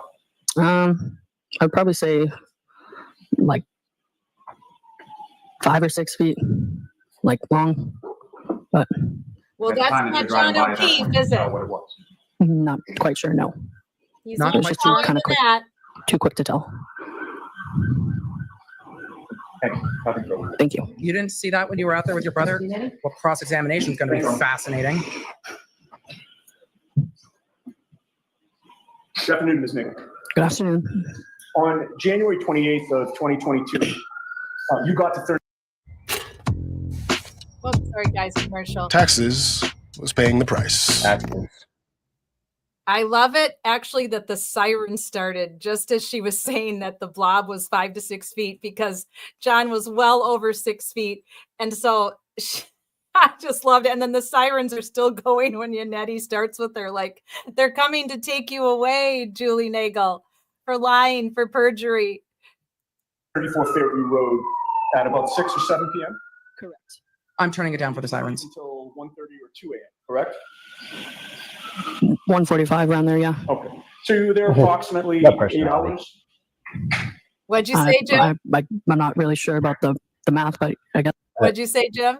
Julie said, now watch a personality shift or switch. Yeah. Oh, yes. It does. She gets super bitchy Big with time. Yannetti. Oh yeah. Yeah, big time. so. A lot of hours. Yep.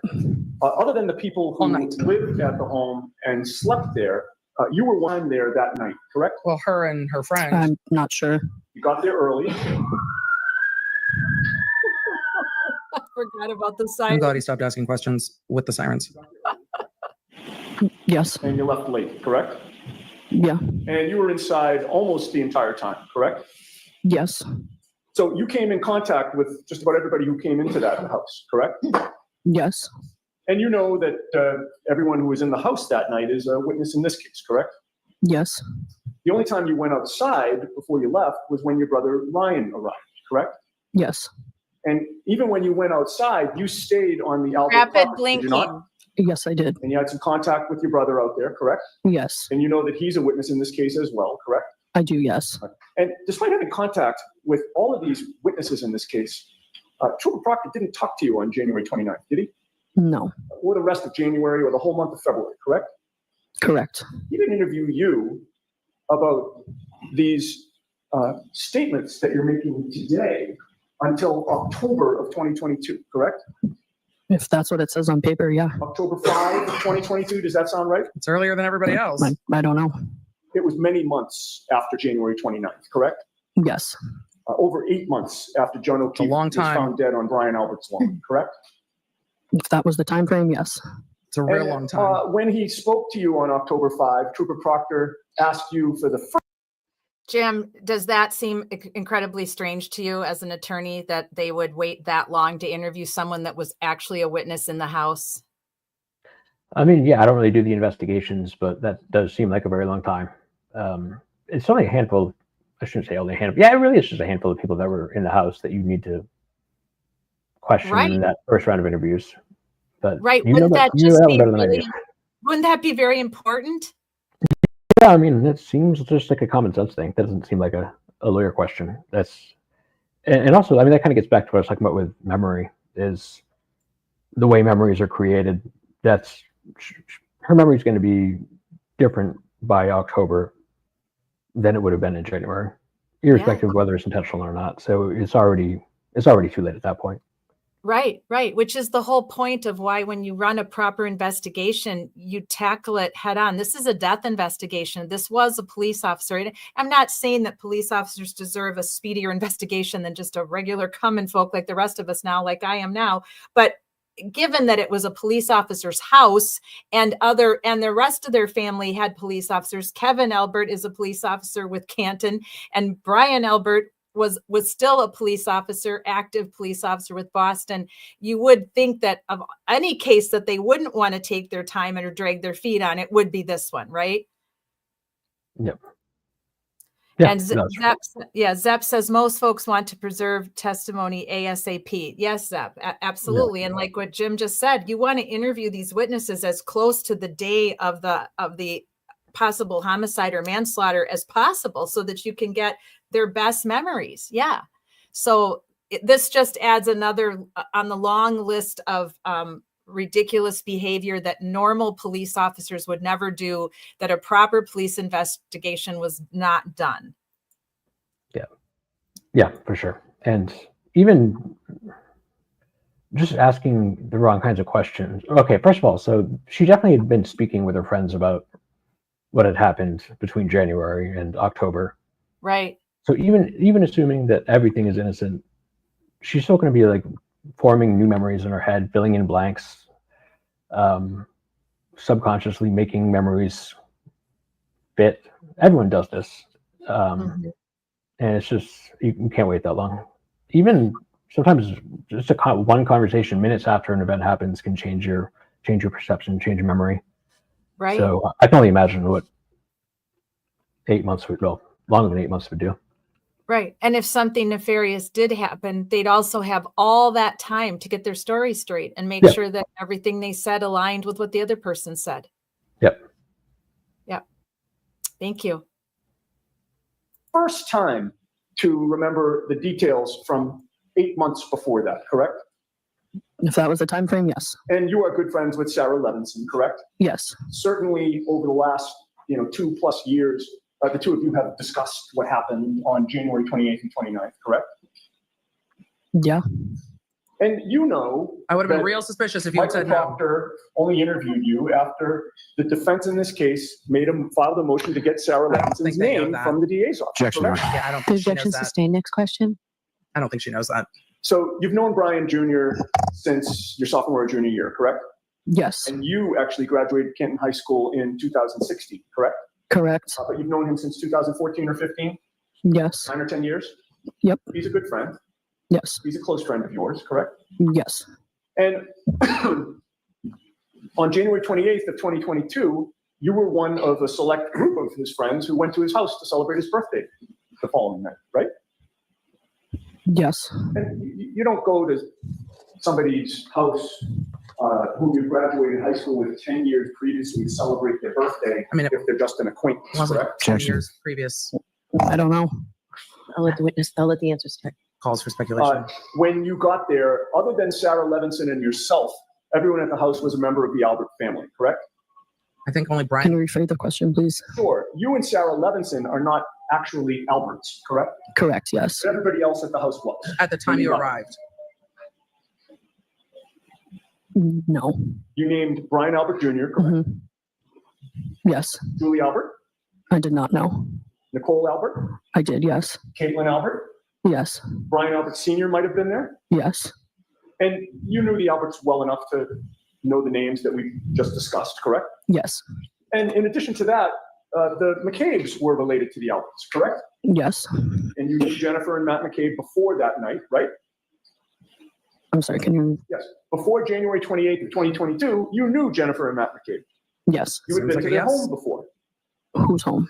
the McCabe's home. Jen and I Matt's home. don't recall. You'd driven their daughters around, correct? I have. Yes. And you had actually pet sat for the McCabe's golden doodle, correct? Correct. Yes. Their home. Yes. And so the answer to my previous question is certainly you've been to I them. mean, if you've pet sat, you've been to their home. That's not a you've not been to their home. Their home, correct? Yes. And their golden doodle was named Bailey, correct? Yes. In fact, you knew Jennifer McCabe well enough that you called her by a nickname, correct? Yes. What was the nickname that you referred to Jennifer McCabe by? JJ. And you knew that JJ Which was is what Brian Nicole calls her. Albert's sister, correct? Yes. Now, on the night of January 28th into the 29th, you saw Brian Albert Sr. After he came back to 34 Fairview, correct? Yes. You were on the first floor of that residence the whole night, were you not? Yes. And you have a specific memory of Brian Albert Sr. walking Chloe through the first floor of that house, correct? Yes. When Brian Albert Sr. was walking Chloe through the first floor of that house, he maintained control of Chloe's collar, did he not? He did. Yes. You like dogs, right? I do. But you didn't pat Chloe, correct? I have. Yes. That night. No. You've never pet sat for Chloe, correct? No. But you did hang out regularly at the Albert home for years because of your friendship with Brian Jr., correct? Yes. Which meant that you have had contact with Chloe over the years, correct? Yes. You would agree with me that Chloe's a very different dog from Bailey, the McCabe's golden doodle, correct? Objection. Sustain. A German Bailey Shepherd is is a different than a friendly dog, golden you know? doodle. Objection. Sustain. Chloe is not friendly, correct? Objection. I'll let you have that. Can you answer that? Can you repeat the question? Yes, Chloe is not a friendly He could dog. ask what Chloe's temperament is. I mean, I would say so, yeah. It was clear to you that she is She thinks not Chloe's good with friendly. people, correct? I'm not aware.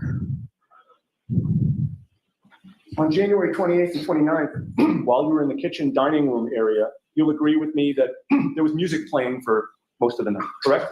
For a decent amount, yes. And that area of the house has surround sound speakers? Yes. Everybody was in a good mood?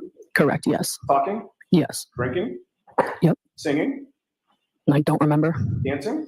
Yeah. And all the action was in the kitchen dining room area, correct? Yes. And that was where your attention was mainly focused, was it not? It was, yes. Because that's where everybody was. Yes. You were not monitoring the basement door, were you? No. And you never went down to the basement, correct? No, I did not. Prior to January 28th of 2022, you knew who Colin Albert was, correct? Yes. You knew that he was your friend Brian Jr.'s first cousin, right? Correct. When you were at 34 Fairview, you did see Colin there, correct? I did, yes. You believe that he got there shortly after Nicole Albert, Caitlin Albert, and Oh, Julie there's Albert going to be left snark. the residence. The snark correct? is building. At some point, yeah. And you say at some point, that's because you're not sure of the exact time when he got there, correct? Correct. You're also not sure of the exact time when he left, correct? I would say 11:30, 11:45, around there. He wasn't somebody who was important to you that night, was he? Not really, no. You weren't paying attention to monitor To what he was doing. when he came or when he left, were you? No.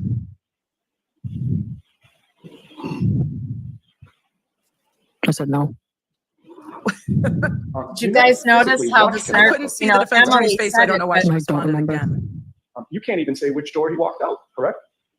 Emily confirmed it. We already knew how bad her behavior is to the defense. Now, if you're just an innocent person and you have nothing against anybody and you may not even really know for sure if Karen Reed hit him or not, even though you're friends with the family, you would not necessarily treat the other attorney so badly compared to Lally. I mean, most people would not do that. And her snark gets worse as it goes on. And I love it that Emily pointed that out. I Yeah. don't know. You never saw him get picked up. I did not know. You never saw any car arrive for him, I don't know. and you never saw how he got home. No. Now, on January 29th of 2022, after midnight, your brother Ryan Nagel and you lived in the same home, correct? At the time, yes. At about 12:15 to 12:20, you texted your brother Ryan for a ride home, correct? If that's what the timestamp says, yes. You Do said you have a that. screenshot of that text message? You said that. Somewhere, yes. Did you provide that to any investigator or assistant district attorney? I don't remember.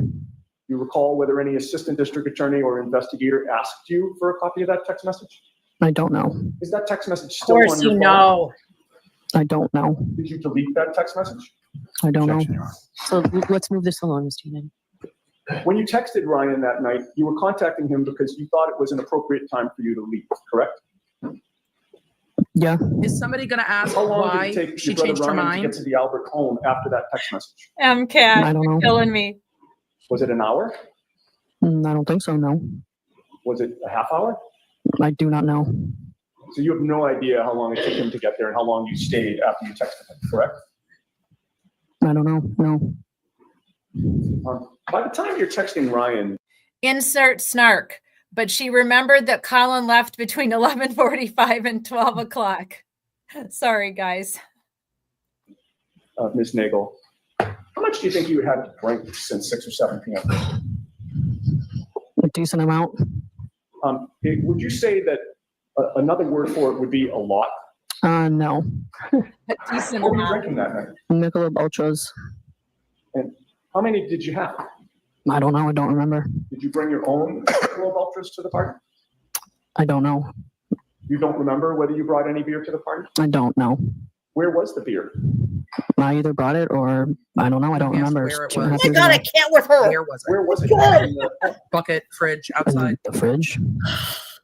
you have no memory of like running out of beer that night, correct? I don't remember. No. There appeared to be plenty of beer to go around, correct? For myself, yeah. Everyone else is drinking White Claws. Between the time that you texted your brother Ryan and the time he arrived, it's fair to say that you changed your mind about going home with him, correct? Yes. Why? You changed your mind while you were still inside the Albert home, correct? I did not say that. No. Well, I'm asking you now. No. Nobody asked. Yeah. You changed your mind only after you left the residence and went out to talk to him? Yes. That makes Why? no sense. You claimed on direct examination that he was the one that said, why don't you stay longer? No, that's not what I said. That's not what she said. That said that you wanted to stay longer. If myself. So you told him that you wanted to stay long, correct? What? Yeah. I did. And when you went outside, you learned that he'd come and his friend, is it Ricky D'Antuono? How do you pronounce the name? It's Ricky D'Antano. I know. No, it's not. It's hey, Ryan Ricky. had come in Ricky D'Antano's gray Ford F-150 truck, correct? I'm sorry. Can you repeat that? I butchered that. So When nasty. you went God. outside, you saw that She's so your brother nasty. Ryan was in Ricky D'Antano's gray Ford F-150 truck, Does correct? she not like Correct. Ricky? Yes. He was sitting in the front passenger seat of the truck, correct? Ryan. Yes. The truck was parallel to the Albert's residence, correct? Yes. It was not parked in the driveway. No. The truck was facing toward Chapman Street, going up the hill, correct? Yes. So Ryan's The first seat person who asked that. would have been the closest to the property, right? Passenger seat I'm sorry. Closest to the what? to the Albert home. Yes. Correct. You walked down the driveway to get to the truck, correct? Yes. Dave's SUV was in the driveway at that point, was it not? Yes. And at that point, That was only Tuesday. it's like that. I want to go back, if I can, to when you were inside the house, because you had testified that when you were inside, you looked out the window and you saw a different view. And nobody asked I did. why. Yes. Black SUV. Yes. And you've testified that you saw that from within the house. You saw that black SUV move 2 times, correct? More than 2. So it was at first near the mailbox, Yes. and then you saw it move forward, right? Yes. And then you saw it move forward again to near the flagpole, correct? Yes. And was there a third time that you saw it move? I saw it pull up, stopped, pulled up again, stopped, pulled up again by the flagpole, stopped. That's all I saw. Oh, that's such And that was all while bullshit. you were inside the house, correct? Correct. Yes. When it was pulling up like that, Ms. Nagel, it wasn't going 80 miles an hour, correct? It was not. No. It wasn't going 50 miles an hour, correct? I mean, I didn't have a radar gun on me, but no. I mean, It was going at a safe speed, correct? Yeah. It wasn't going a very long distance, correct? Each time? No.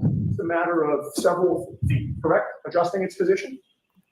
Just pulled up and stopped a few times. Right. And as you saw it pull up and stop a few times from within the home, its direction was always forward, correct? From what I saw, yes. You never saw that car back up, correct? No. You certainly never saw it speed at a crazy pace backwards, correct? Objection. Objection sustained.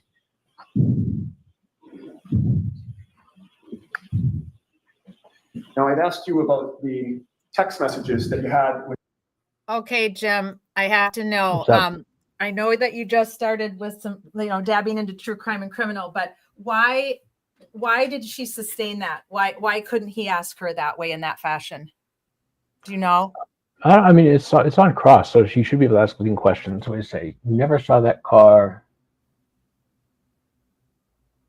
Yeah, I don't know. I mean, maybe foundation, that's not evidence. I don't know. I can't tell. Yeah, I was really curious about that because I remembered that from the first trial. There's so many times when Bev, sustains his objections that just kind of blows my mind. And I hate it that they don't tell us why. For those of us that aren't attorneys, we don't always some of it's obvious why, but sometimes it's not. And I've been in trial before where it's always usually explained, right? Why they are sustaining or allowing it. Yeah, usually. It's not always, but pretty much always, yeah. Yeah. Sometimes if it's really obvious, we won't say the whole thing. And sometimes, if there's any ambiguity, the court will at least ask you to state the basis of the objection. Right. Yeah. MCAT says, I want foundations. It irritates me. And Zeb says grounds. I don't know that I heard. Was there even one time in this whole trial, guys, where they actually told us why it was being overturned or why it was being sustained? I don't think so. I think the only time Bev would say anything is when she would do her ask it differently, okay? Ask it different. Ask it different. And that was about it. That was about it. Julie, that's a perfect parody of exactly, or when she'll say, I'll let you have that one.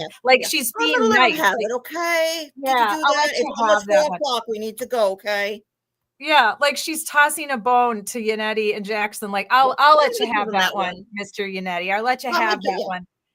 Yeah, that one really irritates me when she does that. But okay, I was just curious. That's why I stopped it. I wanted to know what you guys thought. But she definitely has upped her hostile level the longer we go with this cross, and her snarkiness with, well, I don't know, I didn't have a radar gun. I mean, you don't speak to an attorney like that. That's completely unacceptable. I mean, I kind of speak to attorneys like that. You're also a lawyer. Yeah. I mean, Lolly did kind of come out pretty aggressive in his tone from the very start, which I was surprised by. You could see it, couldn't you then, Jim, that what we were talking about, how her attitude completely changes compared to how she treated Lally? Not you. I said Lolly. I didn't even say Lolly, but yeah, I can. Yeah.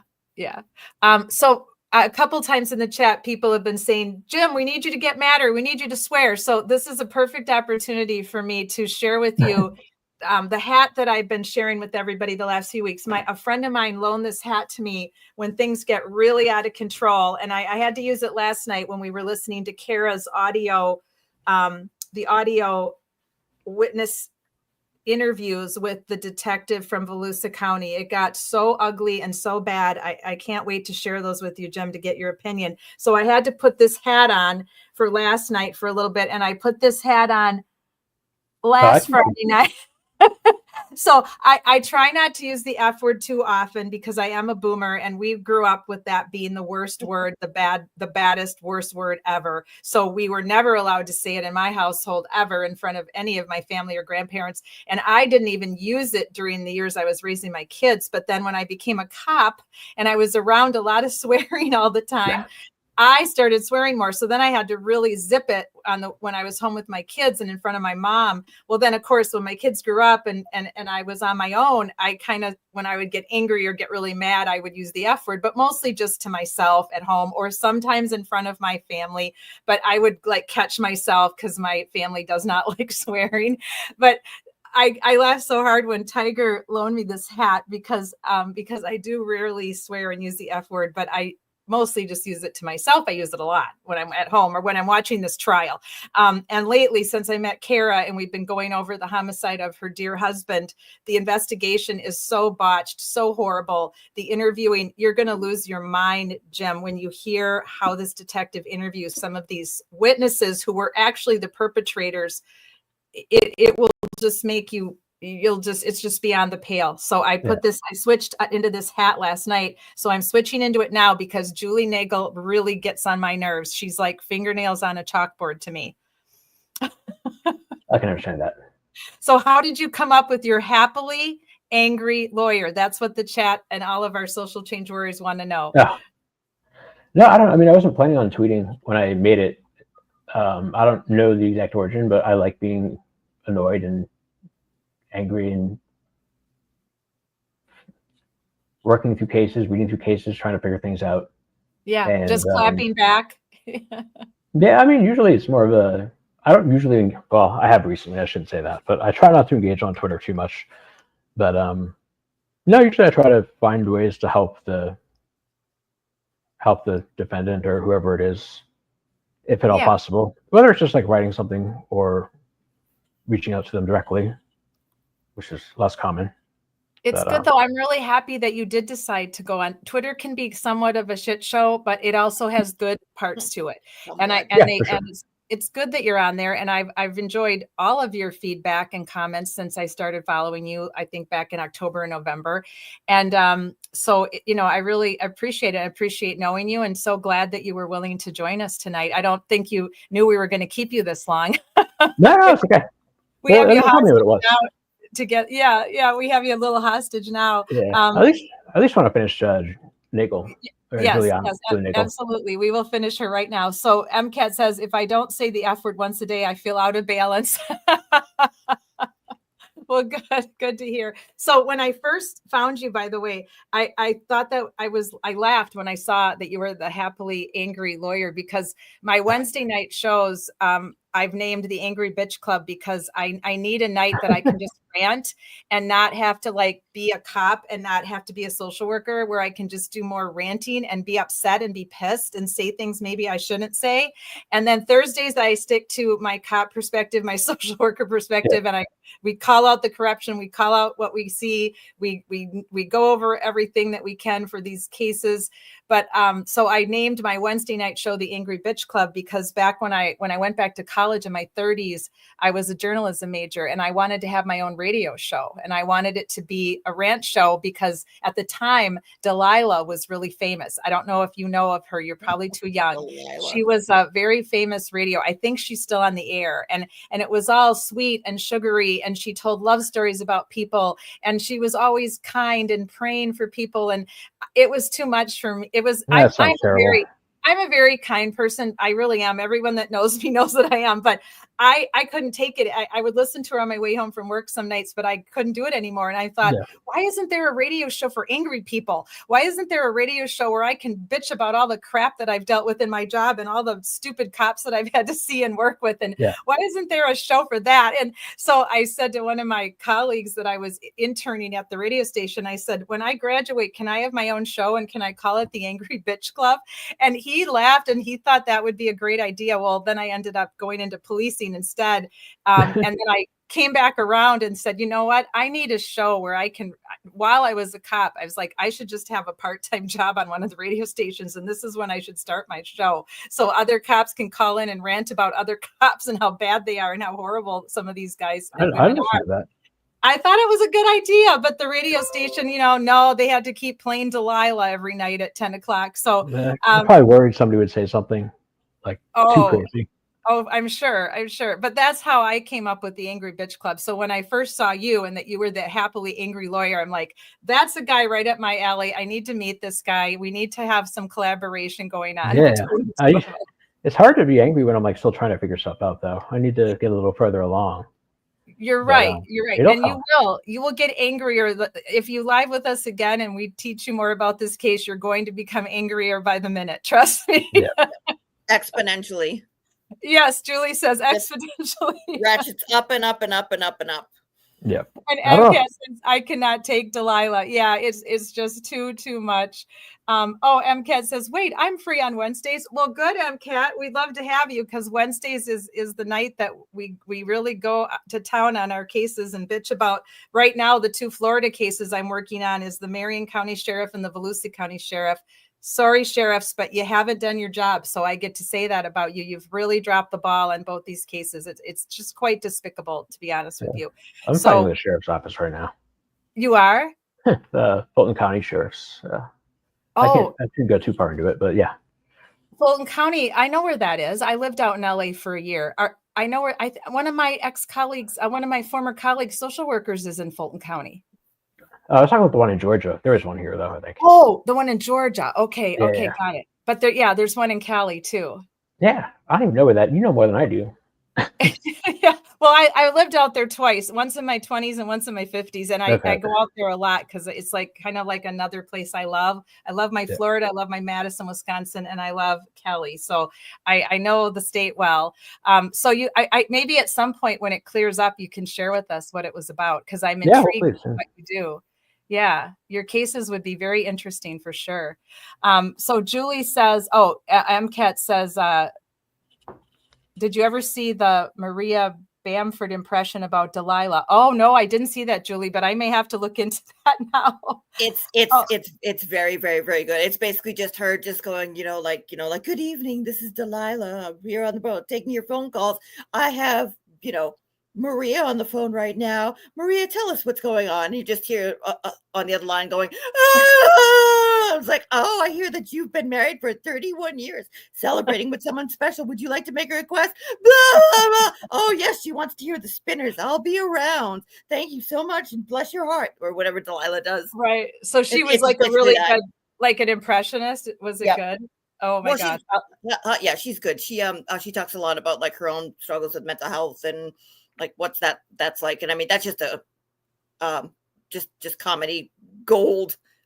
Whether you have to live with it or around it, like that's just, like how can you not? And so like she like plays into it. She's very good. She's very intelligent too. She's from Minnesota. You'll have to share that with me so I can find that. I would get a kick out of that. All right, let's go back to Miss Nagel. I like to break every once in a while mostly for fair use purposes, because we have to discuss when we're using someone else's show. And I've already sent her an email and told her that I been using her for our witness testimonies because she's so entertaining and so good. So, and I plan on watching the trial with her as well, except when I decide to live for the fun of it. If I want to live on a couple testimonies, I might do that. But I really like her, and I love her. She's so intelligent, like you said. She has years and years of trial experience, and I just love her snark too, and her comedy is just really spot on good. And I tend to agree with her. But what I like about it, though, is her chat goes into these trials like a juror. Now, this might be different because obviously this is the second trial. But when they did the first trial, everybody comes in and they're supposed to stay neutral as long as they possibly can. Now, with this case, I did notice that a lot of people came off that neutral rail really quick. And a lot of her chat was free Karen Reed really quick. So I found that to be pretty interesting. Yes. Okay. Back to Bagel. Away we go. Thank you. Timeline real quick.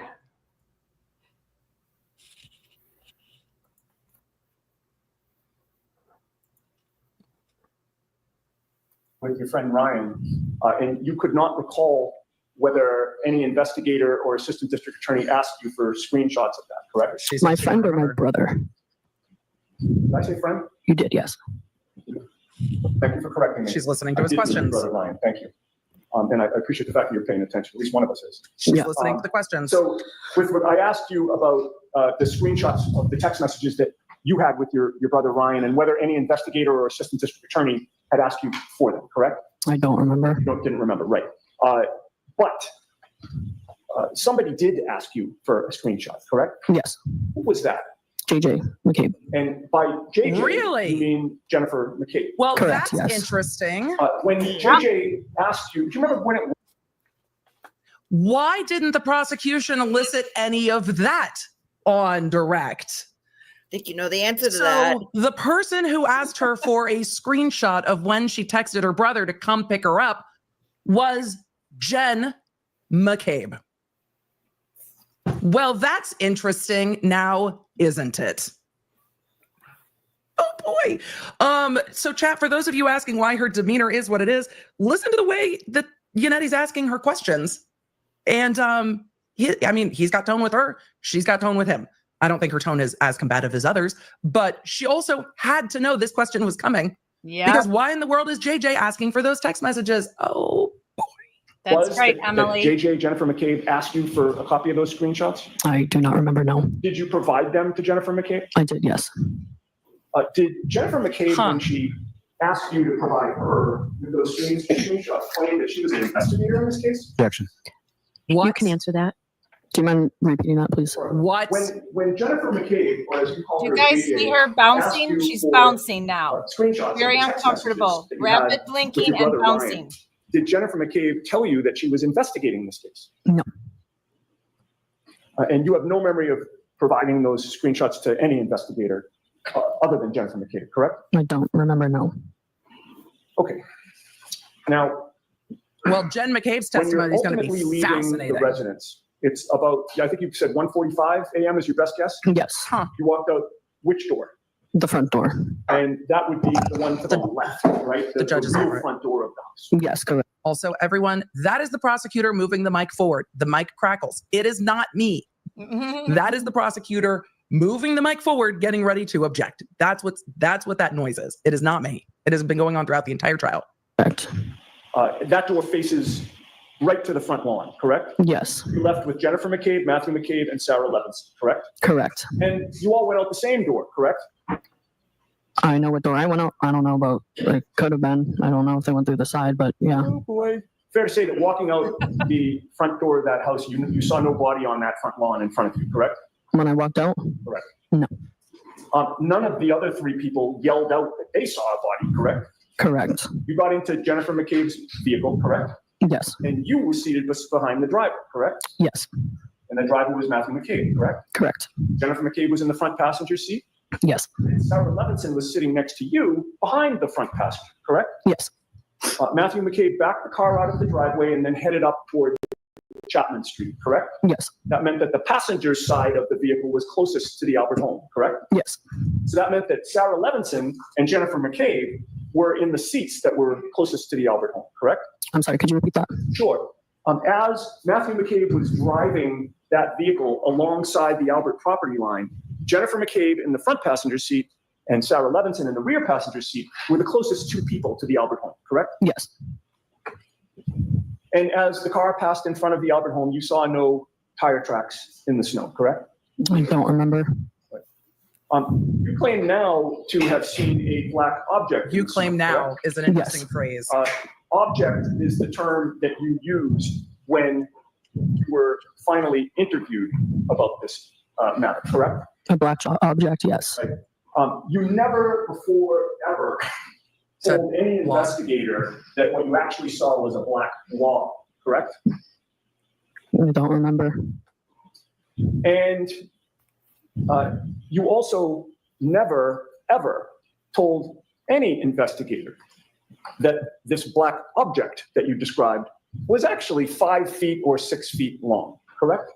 Correct, yes. The very first time you're now mentioning this testimony that this black object, as you describe it, was actually 5 or 6 feet long was just today, after 12 noon on May 14th of 2024. Waiting for him to say the year of our Lord. Correct? Lally asked me how big it was, so I just told him right now, yeah. Lally. Lally, when you say Lally, you mean Mr. Lally. Yes, Mr. Lally, correct, yes. Wow. Mr. Lally Lally. just asked you during this Lally. trial, again, Yeah. right before this jury. That's the first time you've ever been asked or ever given an answer as to how big that object was, correct? Not necessarily, no. Well, when else did you say it? Did you review any report that was taken when the investigators spoke to you? When else regarding did you this say case before taking the stand today? No. You've never testified in a grand jury regarding this case, correct? Correct. You've never testified in any hearing regarding this case, correct? In this hearing, in this case, Besides today. Really? You And saw you would something in the agree with snow. me You're the only one so that far, it and you've is never nowhere testified on before? record that this black object that you talk about was ever 5 or 6 feet long prior to telling the jury that today. Objection. I don't think that should be sustained. It is kind of compound, but I am very much waiting for Yannetti to ask this witness. So the next morning, did you hear that something happened to John O'Keefe? Thank you. Did you hear that something happened at your good friend's home?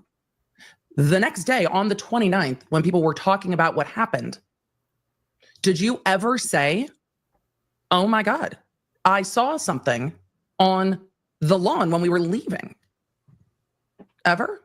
Did that ever happen? Can someone ask that question, please? Because I'm guessing the answer is no, but can somebody ask that question now about what she found out the 29th? And if she said anything to anyone? At all? Anyone? Someone? You have to ask that differently, Mr. Yannetti. It is compound. Today, this afternoon, is the first time that you've provided testimony or information to any official regarding this case that the object was 5 or 6 feet long. no. When else did you say No. it? Who did you tell When else did you prior say to today? About what? Jesus. Okay, I thought we were talking about the fact that you've now testified that this black About object what? is 5 or 6 feet long. You recall that? Today, yes. And my question to you was, you've never mentioned that this black object was 5 or 6 feet long until the last hour or so when Mr. Lally questioned you about it, correct? Yes. You just said no. Now, when you were passing the That property, answer you did changed. not think it was a body. Rapidly. At the time, no. When did you think that? You claim that you told everyone in the car that you saw something, correct? Correct. And your friend Sarah said what? Or something to that effect, correct? Correct. She's bopping And up and down There again. was no further conversation after that, correct? Not that I can remember. No. And the next morning, And you didn't think that it was a person who was in trouble, correct? Objection. Did you think that at what time, Mr.? When you were leaving the property, after leaving the house at 1:45 a.m. and getting into the McCabe vehicle and passing the Albert lawn, you did not think that you saw a person who was in trouble, correct? No. Or a person that may have needed help, correct? I don't know. No. And you were right there, correct, passing the property? I was passing the property, Not yes. as close to the property as your friend Sarah Levinson, but you were in the back seat on the driver's side, correct? Correct.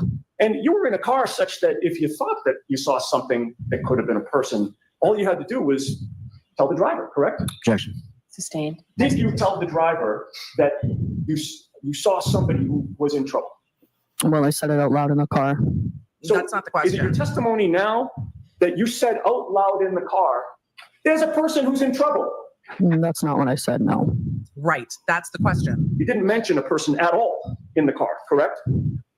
No. You did not tell Matthew McCabe, hey, stop the car, correct? I did not know. If you had seen a person in the snow lying there, you would have done something about it, correct? Objection. Sustained. You didn't ask Matthew McCabe to stop. No. You didn't ask him to back up.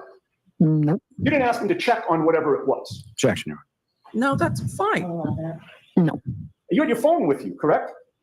Yeah. Your phone was working, correct? Don't remember. You used that phone to text your brother. Hour and a half before.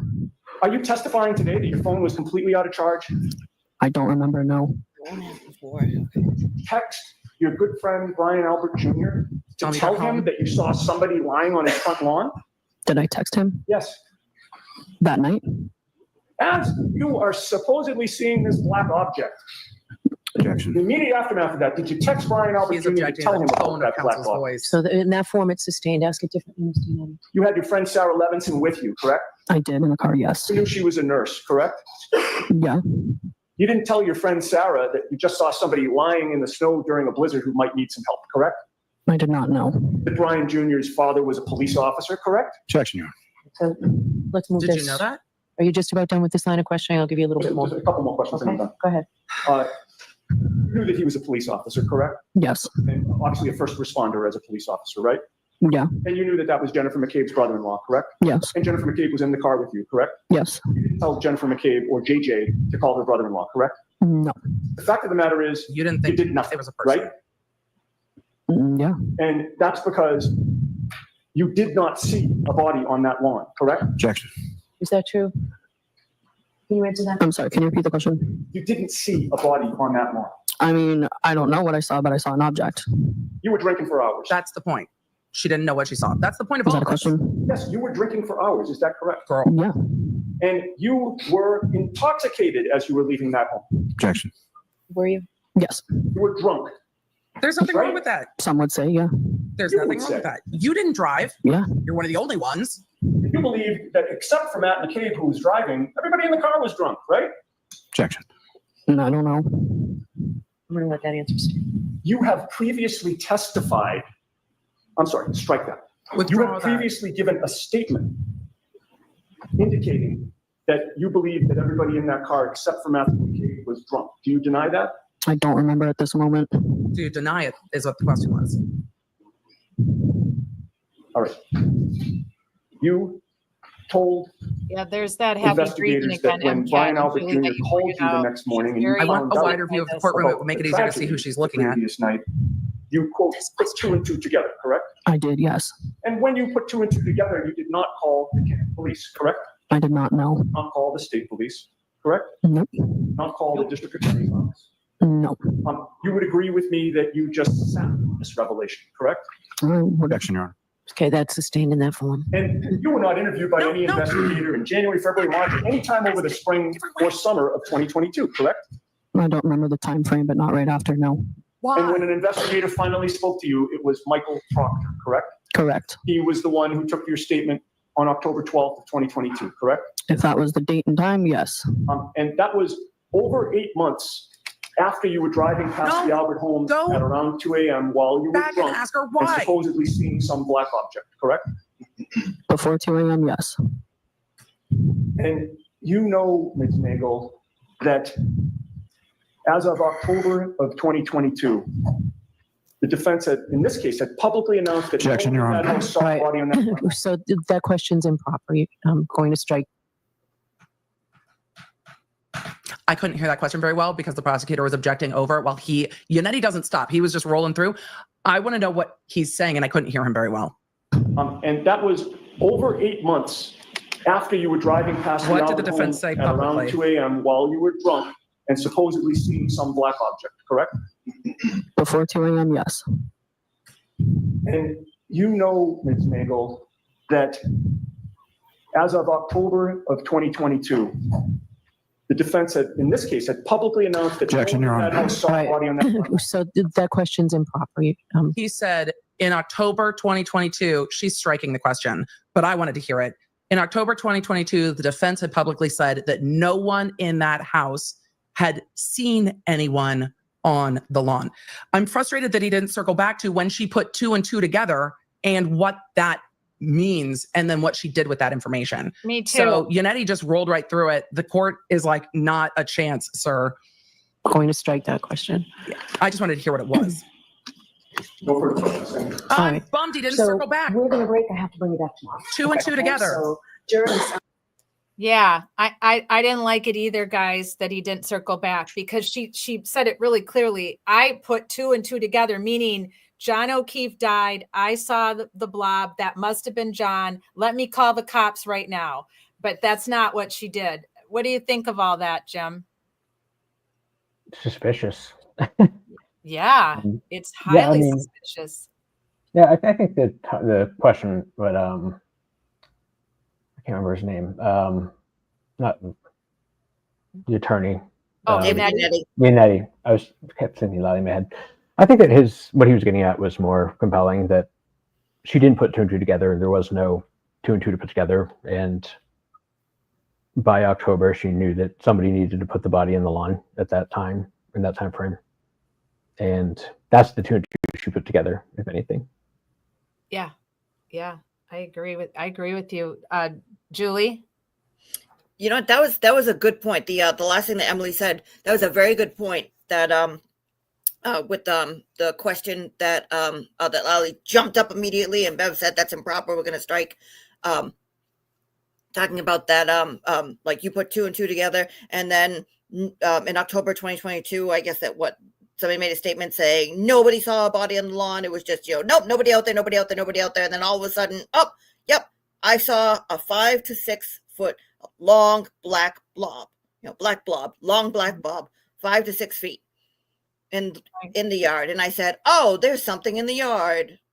And then we continued on with life for 8 months until all of a sudden, oh my God, here we go. This is what I saw. Yeah. Yeah. It's unbelievable. Ridiculous.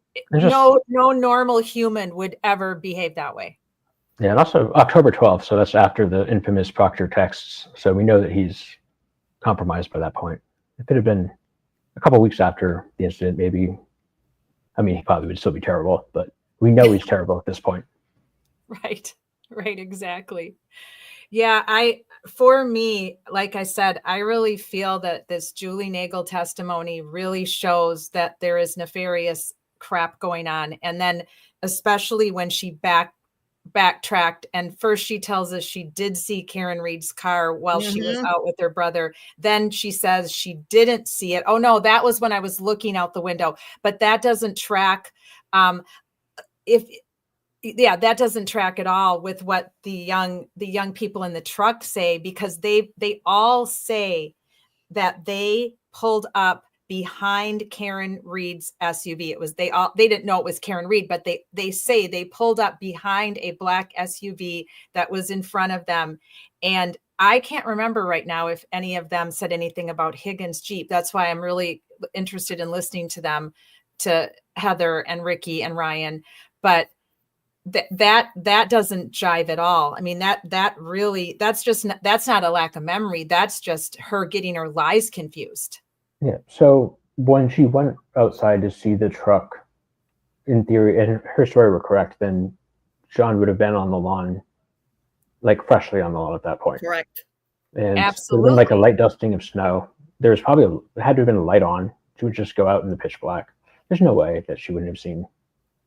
But of Like, course, let's it's not that remember dark. when we watched Brian Albert and Nicole Albert's testimony, they both confirmed that the light bulb doesn't always work on the front porch light. Oh yeah, you get to turn it on. Nobody knew if they had turned the porch light on for their departing guests or not in a snowstorm. Even Right? if it had been on, you'd still see it. It's not. It's Yeah. dark. It's not that dark. Hey, James, Especially when welcome it's snowing. back. Welcome back, James. James says, no, none outside saw the Jeep. Right. It was just Matt McCabe and Jen McCabe. They were the only ones, and we're getting to their testimony very soon. They were the only ones that reported that. Thank you, James, for clarifying that.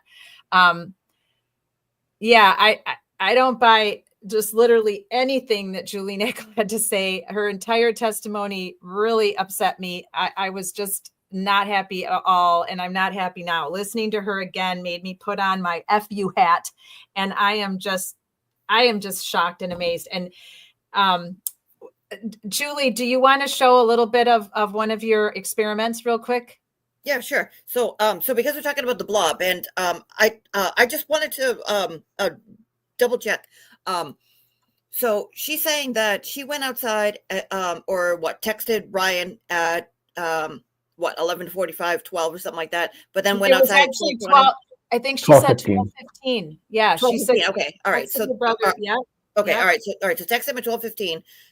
Then went outside, and it would have happened. Yeah. So I mean, again, like, it's so impossible to try to find a timeline. It was okay. John and Karen showed up between 12:21, 12:24, and then it's what, 12:30. But Karen had to show up first because Ricky testifies that he let Karen turn in front of him.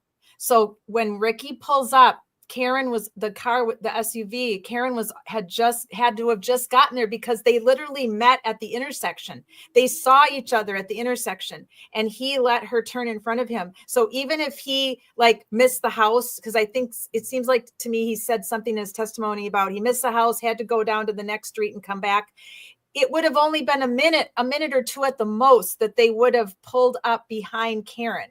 So if she had hit John with her car, he would have had to have been, like you guys said, freshly laying there. So but that's just it, though. They're saying that there's conflicting statements, which is right. Karen and John pulled up somewhere between 12:21 and 12:24. They're saying, someone saying that they pulled up. She hit him because when Ryan and whatever it was drove by, Karen was in her car by herself listening to music with the light on or whatever she was doing. But then in others, they're saying that at 12:30, right as, like, I guess something was happening and she sped off. But as she sped off, she crept up, backed into him, and then took off at 12:30. Now, again, right. None of this makes sense. But none of it makes sense. Right, and because you have seen him get hit at 12:31. Like, that's Grant's big thing. Oh, he got hit at 12:31. That's the other thing too. 12:31, she drove off. It took for what, 4 minutes drive while it started to whatever it is. That's why she passes at whatever time. But Julie, then where was he? Where was he? Exactly. That's just it. That's just it. Well, I mean, that's just it. That's also why Trooper Paul changed his testimony, saying, "Oh, well, they walked out, they started fighting, and she crept up, and then Jen McCabe also said that she kept creeping up, and nobody saw, but there would, and then Brian Albert Jr. said that there was tracks that went past the neighbors, but the tracks continued down the street and went up towards the flagpole. Well, there's a fire hydrant there. How the right. Christ did you hit somebody and go up towards that way and stop immediately in the snow? That's impossible. Right. I mean, unless you physically stop, are met with something that's going to stop you. That's the conservation of momentum and force. You can't create something Right. that just Like doesn't I work. said, So like all this stuff is like peppered in to like throw stuff up. But anyways, that's what I wanted to say. Like, okay, she walked outside. This is Julie Nagel. She walked outside at 12:20, 12:22, 12:23, 12:24, and then 90 minutes later they left at 1:45. Is that what time they left? 34 approximately, yeah, 145, 150. Yep. 145, 150. Okay, I gotta find the video, but I'll show you what I have. Okay, so that means that it would have been snowing for 90 minutes. So Right.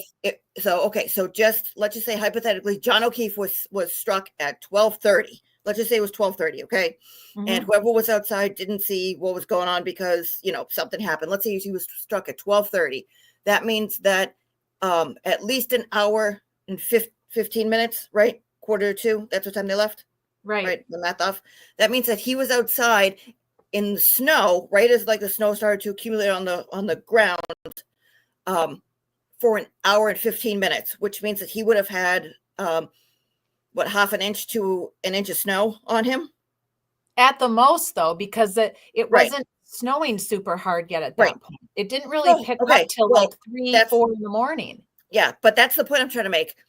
How did Julie Nagel see a black blob that was outside in the snow for an hour? Like, I'm gonna show him one of the videos where it shows me setting up the crime scene and going out and sprinkling taillights of the 2 crime scenes, and there might be, I think, like a 1/4 of an inch to a half an inch of snow, and it basically everything is covered. So I mean, enough accumulates where you're not going to see a black blob. Like you'll see, like like what Jim said, you'll see enough where like it basically will outline like, oh, this Yeah, I is see what human you're saying. shape or this is something shaped, but you're What'd you say, covered. Jim? Hang on a That's it. second, Julie. What'd you say, Jim? Yeah, I see what you're saying. It would be like an outline, if anything. Like you'd have the outline Exactly. of snow Yeah. on top. Yeah. So that, okay, I just want to do that. I'm going to have to find that for next time, but I'll show you what I have for where the hell, hang on. Let me see if I can, let me show you the 2. So I showed one of these before. Oh crap, hang on. Sorry. I mean, I might No, be it's okay. millennial on paper, but I Take your time. identify as, let me show you. Is this driver's side? Okay, so this is the very, very, very first one I did, and again, I tried to make this as hard as possible. Okay, can you put that up, Kat? Yep, I will put it up. Yep. All right. So what this is I took the black blob, so you can see the picture. Whoops, wrong one. Stand by. Oh, I'm gonna have to mute this because it has. Yeah, hang on. Oh, there Okay. it is. Now we Yeah. can see it. All right, hang on. All right, so I have it muted because Michael Jackson's playing. All right, so let me, and again, I'm not the most tech savvy. This is the very first one that I did. So I'm about 55 feet away. This Hang is my on a second. driveway. I'm trying to make the screen. I'm trying to Um, get rid of us, and my techie stuff is doing weird, stupid stuff tonight. It's not letting me get I want the full screen up. I don't want us on the screen, but I don't know why it's not letting me tonight. I'll have to call StreamYard. There's one small little tech issue with getting the whole full screen up that I had last week too, for some reason. Oh, well, that's okay. That's good. We can see it. Go ahead. Thank you. So, so all right. So this is shot from my vantage point. This is eye level, looking directly on from the driver's side. Now, Those are your 2 garage doors. I can see them. Yep. Yes. So, this is my driveway. I'm 55 away, about 55 feet away from where I'm sitting in the driver's seat to the garage door. Now, I'm in Eastern Mass. I have all my lights off. For about 150 degrees by me, I'm on the coast. So, to the east, I don't know if you can see my my cursor, but to the east. So, like right around here, surrounded by water. So, the closest thing to me would be Ireland, Portugal. So to the right, you mean no where light. to the right of you would be water. Got it. Yes. There's water. So there's no lights. There's no city, no light pollution. There's more now behind me. There's light pollution because the city of Boston is behind me, and a little bit to the left. I shut off all my lights. try to make it as dark as possible, because according to the testimony, there's no lights in Canton at all whatsoever. Everybody closes their eyes when they go and walk out of their car. They look directly at the ground, no lights. So I said, all right, let me see what we possibly would have seen. So what I did was this is the very first one they did, and I learned from this. Like, I moved my trash can, which is over on the right. But anyway, so you're gonna see me drive up. We're gonna drive about 25 feet up from my driver's seat to the garage door. So Excuse me. I don't think I can slow this down. So again, I have the radio playing, so you can see what I see. So I'm looking, and I tried to see if I could see the light, what's reflecting. So here's dead on, and here is slightly off, like 11 o'clock, because Higgins said, where I was parked, dead ahead would have been dead ahead. 1 o'clock would have been the flagpole.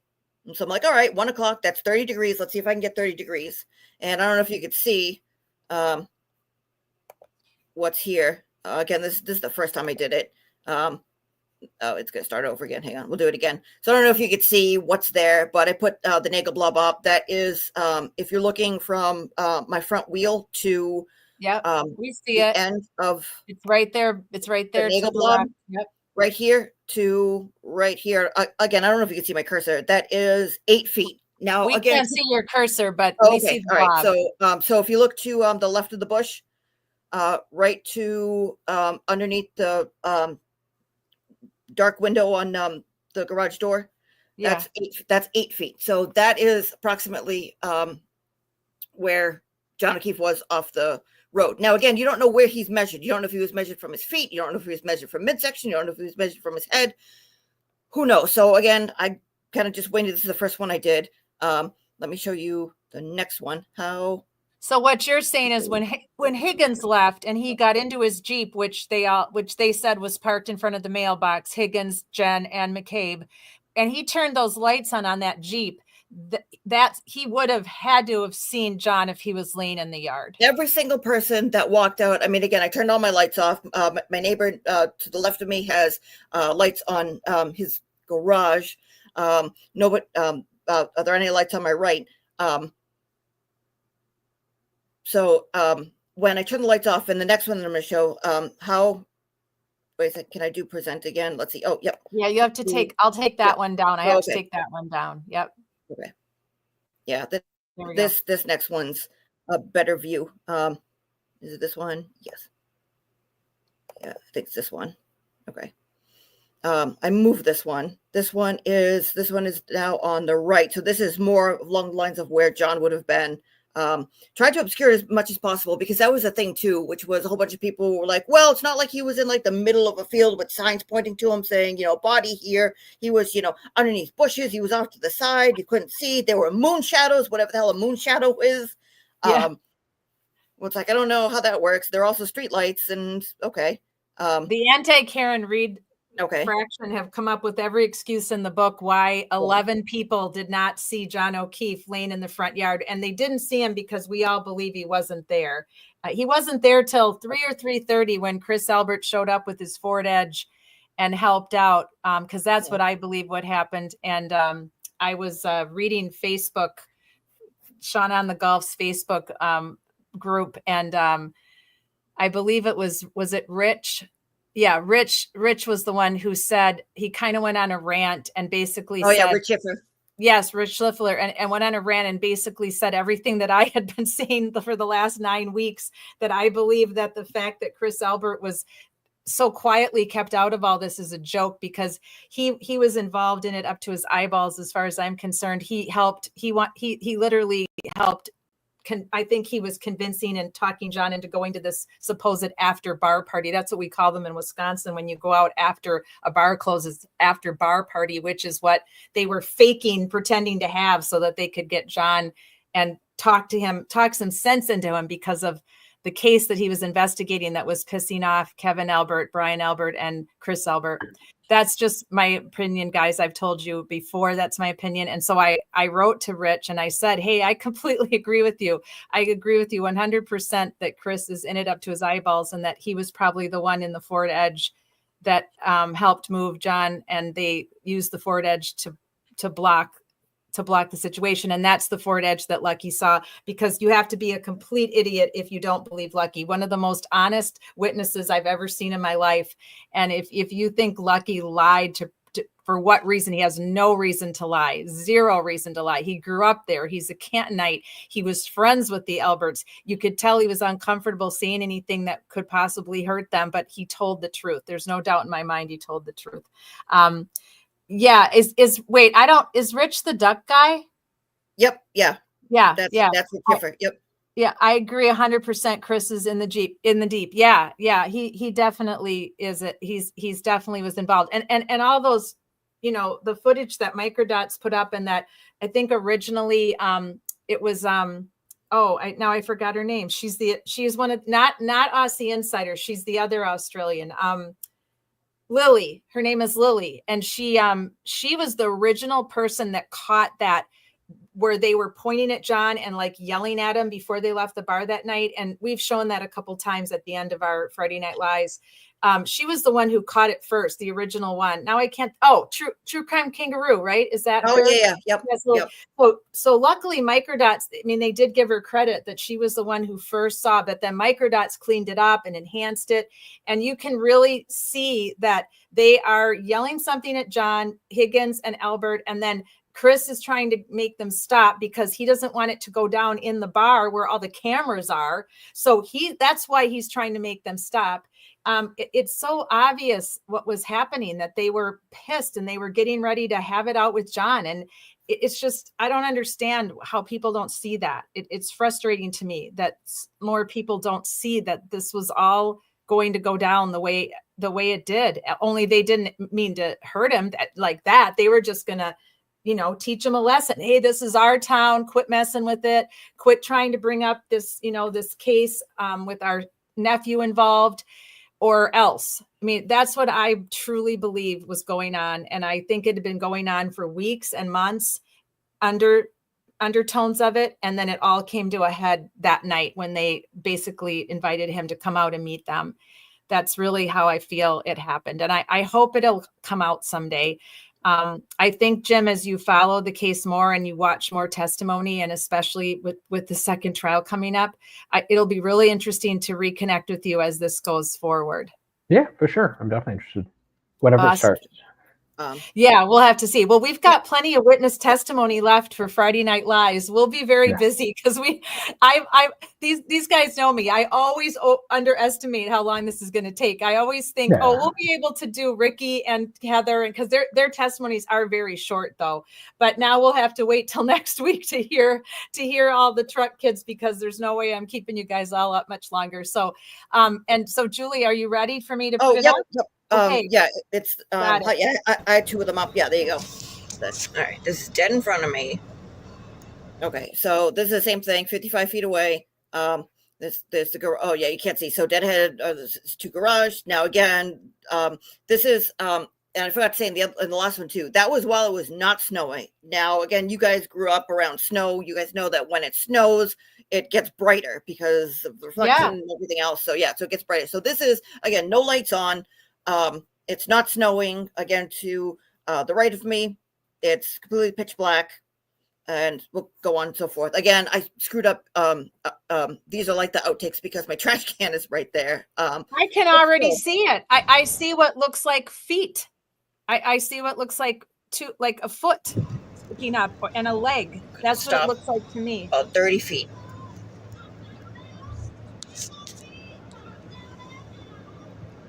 Whoops. Oh, no, that's all right. I don't think you're going to be able to hear Led Zeppelin. This is looking straight ahead. This is looking at the wheel. This is about what I see. And we can't quite see the black lab now. Well, yeah. So then I do this where I go, oh, wait a second, it's this. And I mean, there's got to be a way that I can flip this around. I think I did last time, and I can't figure out how I did it. Actually, you know what, that would have been better to do. You know what, let's do that again this way. Wow. Yeah. So, last time all right, so you're gonna have to use your imagination. Just gonna rotate it 90 degrees. That's okay. We can see it. Like we can see your black blob very clearly. Okay, take 2. All right, so There's a again, better 1 shot. o'clock is what Higgins said, which is Right. right where the midsection, now the feet, you would see that. Now Higgins was also about 40 feet away, Right. give or Again. take. Look straight forward.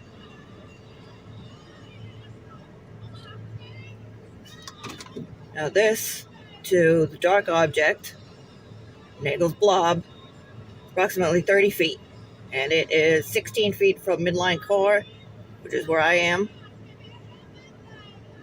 to where the blob's head would be. About 13 feet from midsection blob right to me, looking linearly this way, horizontally, which is further than what Trooper it just did said this distance-wise. Yeah, so that's about a good So 5 you guys be feet. the judge. If I turn my head slightly, Yeah, see, you would have again, seen still that. driving. Now, I thought I turned the lights off. I guess not. It must be in a different one. I think I pulled up the wrong one. It's okay though, Julie. I have to say, I commend you for the amount of time that you spent, and you've done multiple tests. You showed me. She showed me the leaf. She used a leaf blower. You guys, I can't wait till we can take a look at that one next time. That is fantastic what you did, and it was cold, and you were freezing to death. What you've done to kind of disprove the crap in this case is really legendary. I'm super pleased and proud of you. Let's see. Is it this one? Actually, let me just show you this one. I'll just show you. I'll fast forward through some of this one. All right. So let me close this one. Let's see. Remove that one. Okay. You should be able to see my dash. Yes. Yeah. Okay. All right. So So it is January 29th, 2025, 12:47 a.m., 28 degrees Fahrenheit. Oh, sorry. So it's 0:4700 hours. Just got in my car. Just started snowing. Which was perfect. Okay. All right. Yeah. So this, and again, I don't know if someone's smiling on us or it was just shit luck, but on the night, the 28th going into 29th January 2025, it started snowing right at about the time that it would have started snowing 3 years ago. So you could see what it actually looks like in eastern Massachusetts on January 28th, 29th, 2025. What, the moon, the placement of the planet, what that exactly looks like at nighttime while it's snowing. So you could see what that would have looked like. And because I don't pay attention to things, we're going to do this again, but it's actually appropriate because it's snowing. So, yeah. Move my trash can too. All right, I see that. Good for you. I moved over a little bit to the right. But this is what I'm looking at. Yeah, it's very clear that your blob has feet and legs. I mean, if Higgins left, let me get when he says he repositioned. left, he would have seen him. There's no doubt he would have seen him. And again, I mean, the grill's there. I mean, I put it off to the side to try to make it as hard as possible. What I did was I said, let me make stuff as hard as possible. And if it's impossible, we'll just make it easier and easier. And the only thing that didn't was all the lights off. And when I hit the blob underneath the trees I have on the side. All right. So it's snowing, so you can see there's in the dark, faint dusting. Try to get as full color as possible. All right, so that's just Thanks, about eye level. Pat. Happy St. Patty's Day to you. I am. My 14% Irish is All the lights wishing are all off. of you happy St. Patrick's Day. Let's see if we can. Oh, here we go. Okay. This is what it looks like without any lights on. Yeah, now this is it's what I want to snowing, show. so it's brighter than what it usually is. See, it lights up. And it's All right, more we'll difficult get to this see, but I over. can actually Okay. make something So it's out if I was brighter. really looking.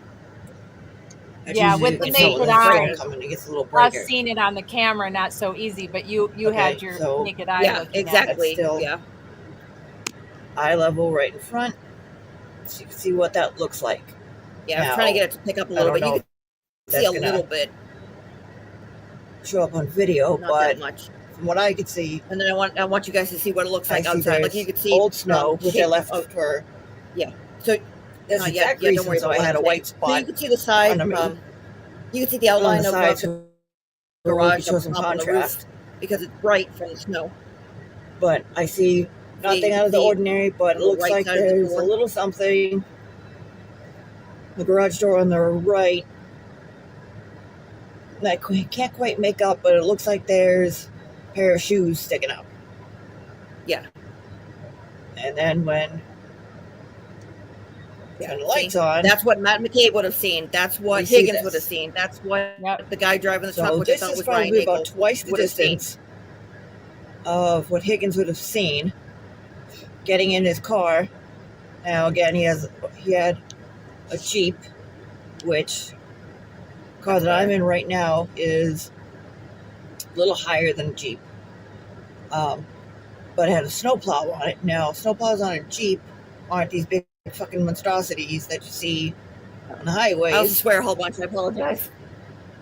They're little itsy bitsy things. Also, they can't fucking be all the way up here, like what he was saying, oh, well, I had it adjusted so that it obscured all my fucking views, so I can't see anything past here conveniently.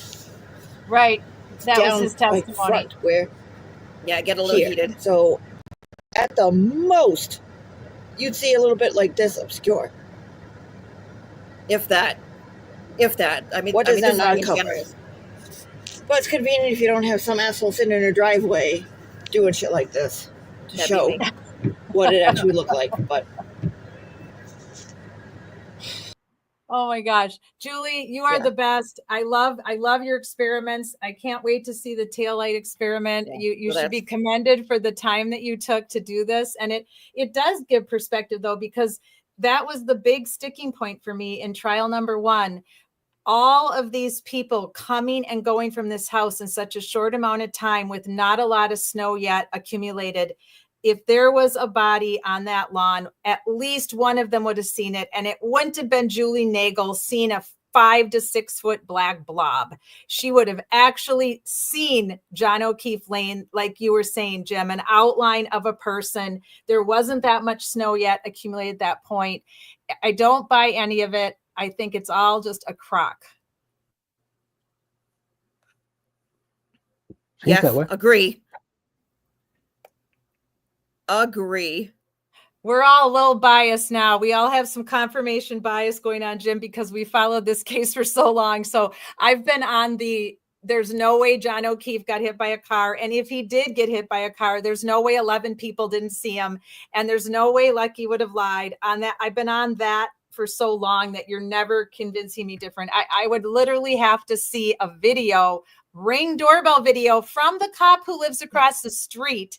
Like we were promised. Hitting him like we were promised to make me change my mind at this point. Kat, do you want to show one really quickly of what it looks like to get sliced and diced by a piece of acrylic? This is about a minute. Again, I'm not the best at taking video, but at least this will show you, because again, it's saying like, oh, okay, well, this is a continuation. Let me preface this. Okay, so I don't know if you could see here. Let's is that yeah. So I have I bought 2 really kind of flimsy they're acrylic taillights that go on trailers. Now, acrylic is the plastic that was used I think starting in like the late 70s, going into the 80s, and phased out into the 90s when they started using more polycarbonate. These are the lights that are, that's what everybody thinks of when they crack plastic. Like these have been on every single trailer that I've had. When you dip them in salt water and you expose them to the elements, they become brittle and crack very, very easily. That's the reason why car companies and like auto body shops started making tape, because these things would crack all the time because they're sturdy, but they don't have the same shear force. So you can twist them and turn them, but they're more brittle than polycarbonate. Polycarbonate is basically just rubberized plastic that's made to absorb. But this is a good representation. This is 1/6 of the strength of polycarbonate. This is acrylic. It's PMMA, I believe is the scientific breakdown. Okay. So what I did here was I tried to and and this is in the other video where I try to break it with my hand. Again, just to preface this, and I have this in my little Chiron or little name disclaimer: don't do any of this. Please don't do this. I wouldn't even leave it up to the professionals. Just don't do this because this stuff isn't supposed to crack, but sometimes you end up with like a bad batch where some contaminants came in. They could have been cracked previously, and you don't know if you go to hit it. Again, I was cautious when I did this to break them. I didn't break it with my hands. I ended up using a Stilton wrench to hit it, and I took 3 whacks at it, and then pieces came out. So what I ended up doing was, when they cracked, I said, "Here, if you think that these are like glass, watch as they don't even break skin." And so I demonstrate that it doesn't break skin. Now, again, I'm not the best at using technology, but like this will show. Because they're saying like, oh, well, of course, while John O'Keefe was standing there and he was breaking this polycarbonate lens, they were piercing his skin and they were shredding his skin, and then they projected him and he did a pirouette and God knows what else he did, and double axle.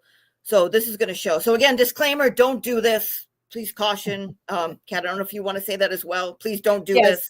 Don't do this at home. That's what they usually say on the videos. And also I swear a whole bunch because I started getting mad because I started thinking about the guy in the attic saying, "Oh, of course. Well, of course, Arca's not going to do this because he didn't think of my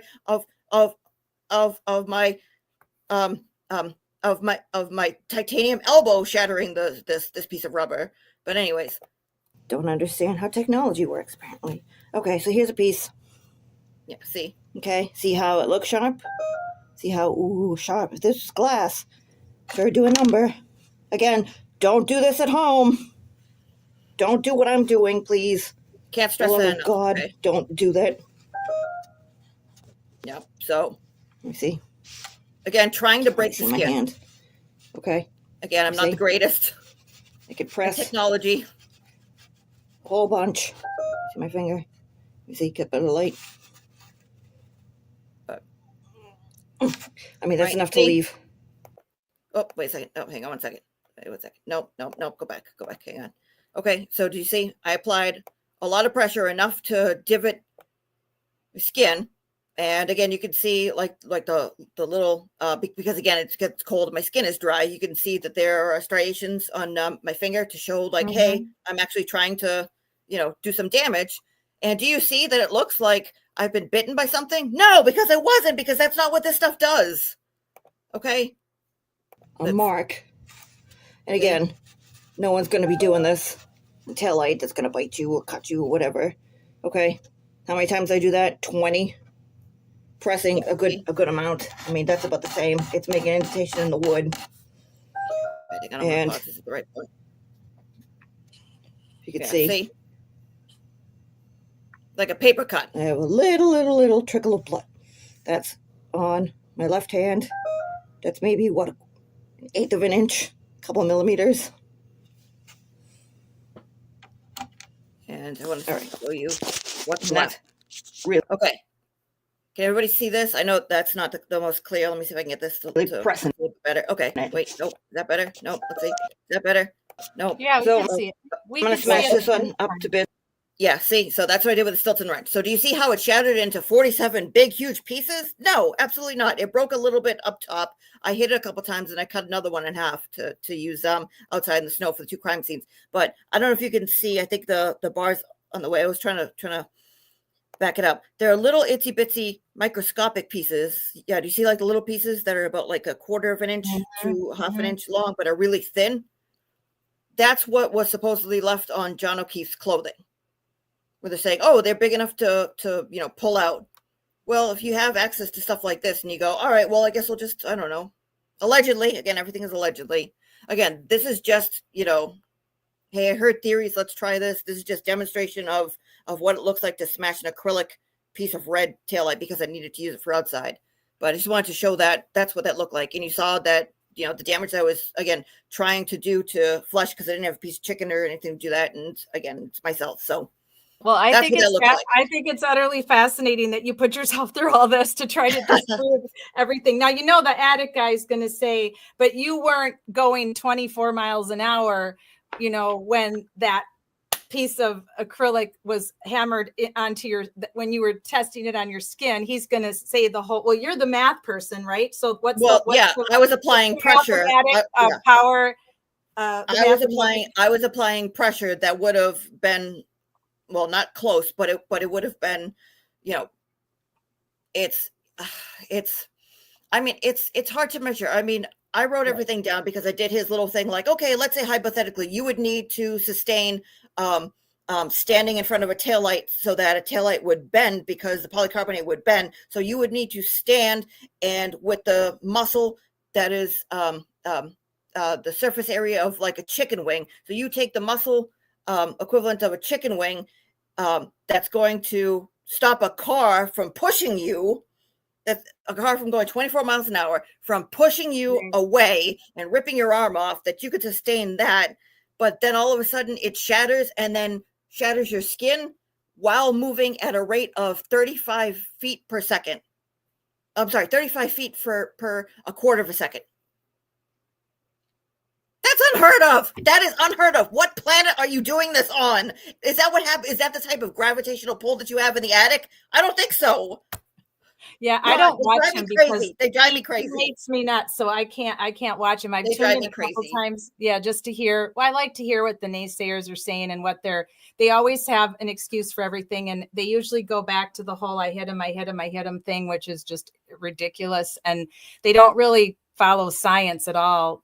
It'll be interesting though. So the witness list came out today, and I'm going to see if I can quickly share it with you guys to show you who they are before we end tonight. Let me see if I can pull that up to show you real quick. I saw it on Twitter. It was shared on Twitter a couple times today.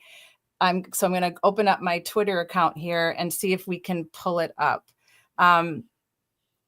Now that I showed this last week, this was a little video that Joe Flipperhead, who's very talented with his videos that he makes. This was his little video that he played on. Well, he showed it, and it was Aiden. Is that what's showing up on the screen? Right? Okay, yeah, it is showing up. Okay, let me go back here a second. I'll play it for you. It's funny. Let me know if you can hear it. Yo, your advantage boys. Yep. I will beat all your asses. That I was going to beat them up. Actually, you didn't say beat them up. You said, I'm going to beat your ass, didn't you? Yes. I promise you, I will fuck you all up. What did you mean by, I'm going to fuck you up?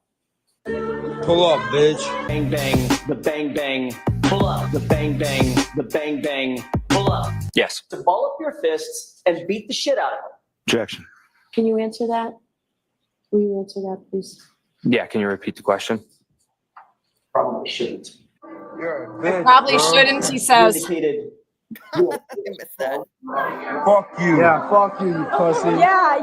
in the second video, you said, fuck you a number of times. Yeah. Clean cold, boy, you be knocked out. KO. Bang, bang. And then you said, KO, bang, bang. Right? Correct. What's KO mean? Knockout. And what does bang, bang mean? The bang, bang threat made. Before or after the Advantage Boys? I'll call this bang, bang. Seriously? I will fuck you up. I will beat your ass. I will fuck you up. Pull up, bitch. I will fuck you up. I will beat your ass. I will fuck you up. Objection. Objection. Who did that? Joe Flipperhead? It was on his Twitter account. I don't know if he did it or if he found someone who did it, but I have to say there's so much tragedy in this case with John O'Keefe losing his life like that, and the nieces losing their niece and nephew losing their parents, and then they lose John. But so sometimes I feel guilty when I watch Auntie Deb and his parody that he does, and this whole the intro of Aiden's show when the person who put this together. Well, this is a different compilation, but a little bit of the music from the intro of Aiden.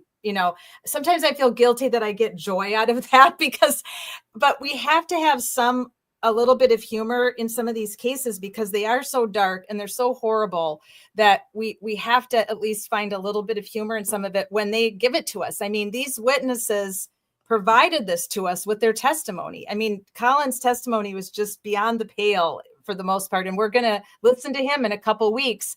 And then, the way Jackson handled it and just literally quoted him on everything that he said, it does make for a good parody. And I guess we shouldn't feel too guilty that we're taking a little bit of delight in it because everything to do with this case is so horrific. So let me try to go back here and see if your advantage boys. I will beat all your ass. Last time, I got to figure out That I was going to beat them up. Get out of this, or if I have to open. Actually, you didn't say beat them up. I just may have to go over the witness list next week with you guys. It's quite long anyway. I did take a couple screenshots, so I can at least share a couple names with you that'll maybe be interesting to you. Let me do that, and then next week I can pull up the whole list. And they may redo it by then too. Who knows what they're going to do?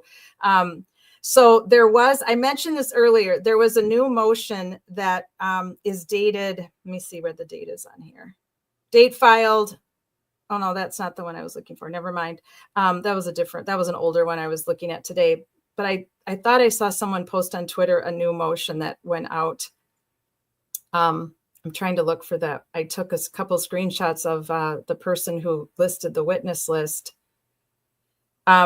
So here, and this was on Audrey. Thank you, Audrey, on Sean's going through the motions. So she wrote, updated with some corrections for some of you. CW witness list highlights so far. Please don't hold me to any of this. The witness list came out of the blue today. Nobody was expecting it. So new folks on the list. And Caitlin Bordeaux, and she writes, could be Nathan Reed's spouse.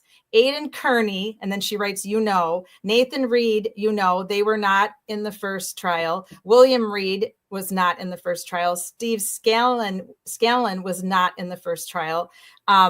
Paul Dia, I don't know how to pronounce his name, DiPetrio. Does that sound right? Yeah, that's the retired sergeant who just happened to have the video lying around.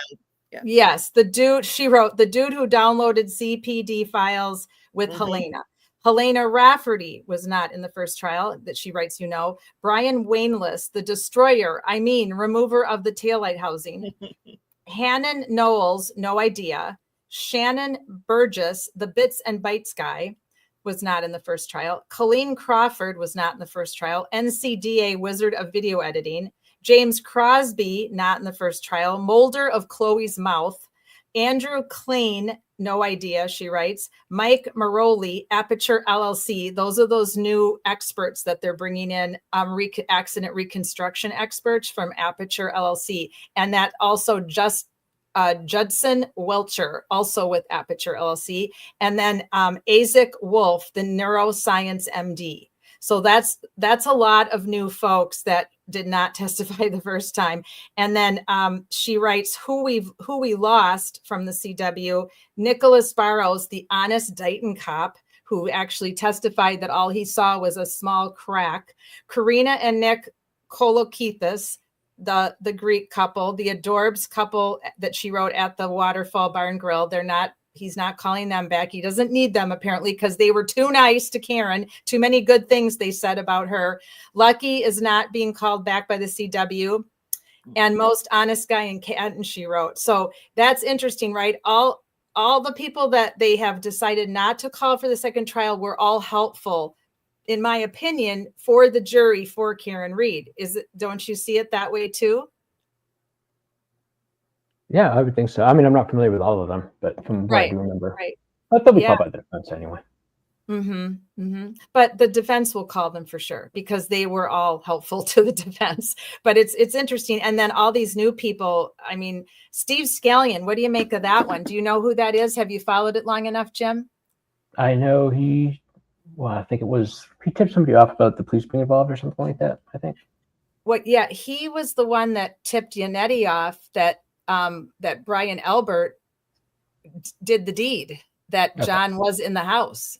Yeah. And so, but he did not testify, and they didn't call him at all. And he's been literally incognito, like disappeared. Has anybody else even heard or seen of him? I don't know. So that's going to make for some interesting testimony to see what he has to say.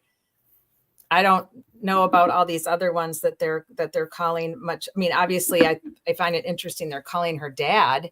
That is very interesting to me. What they're going to try to get out of him. I think the only reason, and I think you will probably agree with me, you might have even posted about this. The only reason they're calling Aiden to the stand is to keep him from being a journalist in the courtroom. Don't you think? That could be. It also could be for like text between him and Karen to authenticate texts. But I think you're right. I don't know. They'll read the text out loud that went back to try to make it look like they were plotting to set all this up. Yeah, just to verify their authenticity, really. Right. Yeah. And yeah, I don't think they'll call him though. It's too much of a risk. You don't know what's going to happen. You don't think they will? I don't think so. Unless they have like a really narrow reason to. But I don't think they're going to let him give him that opportunity. I don't know what he would say, but he just knows a lot of stuff, and it's a risk to put somebody. I agree. I think it would be a huge risk unless they know something that we don't know, right? Like you said, something very narrow that would really pinpoint that Karen is lying. Yeah, if it's something like "What's your phone number?" or something like that they can, or something like one or two facts like that, then maybe. But I don't think it'll be a long examination. Right. Well, I can guarantee you there will be more that will come out before we all meet again. And we will easily get through. I double checked how long the testimony of the three in the truck there. It's not that much. So it's like 2 hours total for all three of them. So we'll easily get through all three of them next week. And I thank you so much for giving us this much time. I know you're a super busy person. Yeah, it's Friday. I got time. Great. We really enjoyed having you, and your contribution was just amazing. And thank you everybody in the live chat who's been coming every Friday night to break all this down with me. I really look forward to these Friday night lives. And Julie, you are something else again. And I look forward to seeing the rest of your testing that you have done. I'm too much of something else. I commend you for what you've done. When you were using that leaf blower that I got to see the preview of, and you were freezing your ass off, that is dedication to freeing Karen Read. Somebody needs to tell Karen Read what you're willing to do to prove what a bunch of crap that leaf blower in the snow. I don't know if anybody else has taken a leaf blower out in the snow, but you did, and you did it for how many hours? Well, that one actually wasn't that long. That one was about a half an hour because I had to snow blow and everything else because we got 7 inches of snow. But the second one that I did where I did it with a bucket, that one took 3 hours, and that one took a lot out of me. My car attacked me. I started bitching and moaning about other people because the whole reason why I got that idea is because earlier that day, Turtle, the Glare, and Grant were talking outside. And they're like, "Oh, well, you can leave all the." They were talking about the taillight, and they're like, "Oh, you can't find this," and they threw something down there, and like, "Oh, see, it disappears. You can't find it forever." And I can't tell if they were making a scene or whatever it was. But then Grant said, like, "Oh, well, we should do something like that. Throw something there and come back in an hour and see if it's covered or something like that." And I said, "Oh, somebody should do that. Are any of these guys going to do that? No. Is it going to snow the next day? Should I do this just in case, it might not snow again? I guess I'm the only, jerk that's going to do that." And so I did. And then I removed snow with a bucket and shovel and muttered to myself about the whole entire time for 3 friggin' hours. But the results are interesting. And hopefully if we're going to just find out Tuesday or Wednesday if Bev wants to move the trial, because I'm so afraid that I'm going to go, "Here we go." And then she goes, "Okay, well, it's moved until September 1st. And then they have all this time to, look at everybody's stuff and go, okay, let's fix this, let's fix this, let's fix this, especially the guy who's going to talk about the quote unquote hardness of the ground. Right. Which is ridiculous. Like, I've also done stuff with that, and I'll tell you right now, that's not going to fly, but we'll see. We'll get there eventually. So hopefully she'll decide what she's going to do with the trial date. We'll be able to see more. So we'll definitely have everybody. Yes, and we'll definitely have stuff to recap next Friday before we listen to the testimony of Ricky, Heather, and Ryan, because the 18th is happening, and Aiden also has he has to appear on the 18th for these new charges that have to do with him doing that crazy little stunt that he pulled in front of D&E Pizza, which I'm sure he regrets. I think he's admitted that he regrets doing it, but it certainly doesn't qualify. What do you make of that, Jim? That's what I wanted to ask you, Jim. What do you think about that? About what he did in front of the pizza place? Yeah, his little drunken little fun time. I don't think much will come of it in either direction. Of the wiretapping or the witness intimidation. It was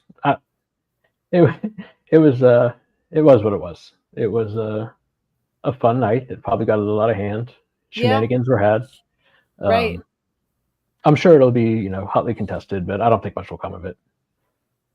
I agree with you. I mean, the emotions are so high right now with everything to do with this trial, and they were all out and about enjoying each other and, obviously talking about the trial and had a little too much to drink. It can happen to anyone to act goofy, and it was a stretch to do it because of the trouble he had when he and Meredith were at the waterfall over this right after the trial, and they went out to eat. And that was when first time he ever said meal of food that everybody loves to say now.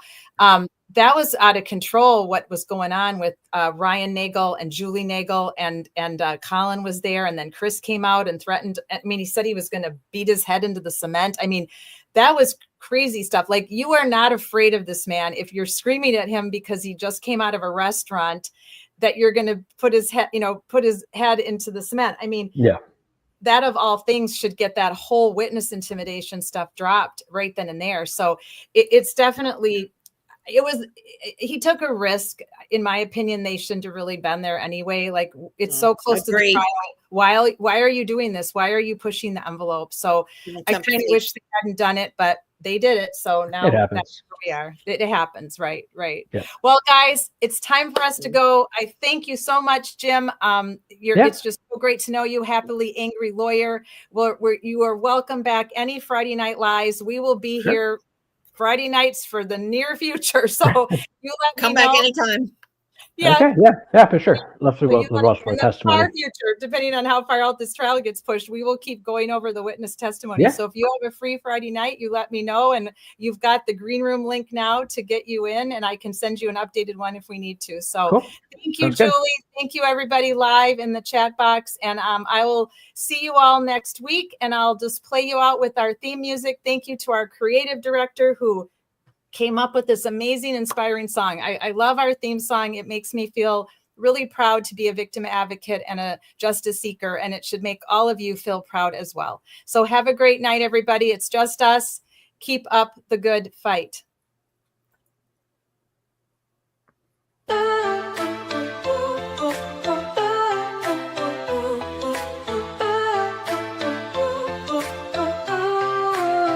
They try to silence the truth we shout, but we're still here, we're still calling out. Corruption hides behind a badge and name. We light the fire, expose the shame. We're justice seekers, we'll fight the fight for every voice lost in the night. My life mattered is the cry we sing for the ones they tried to bury within. It's just us, we're a movement wide. Together we rise, won't run nor hide.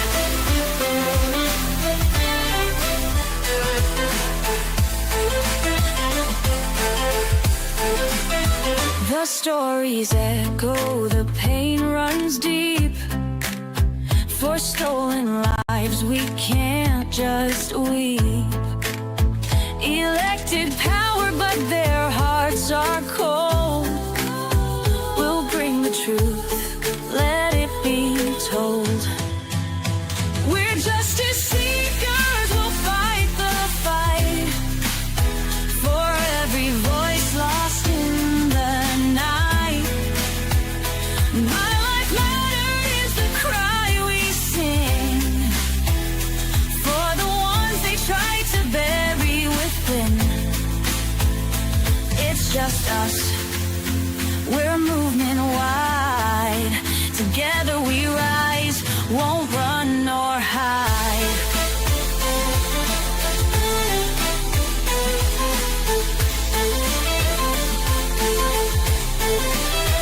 We're justice seekers, we'll fight the fight. The heroes undo the harm.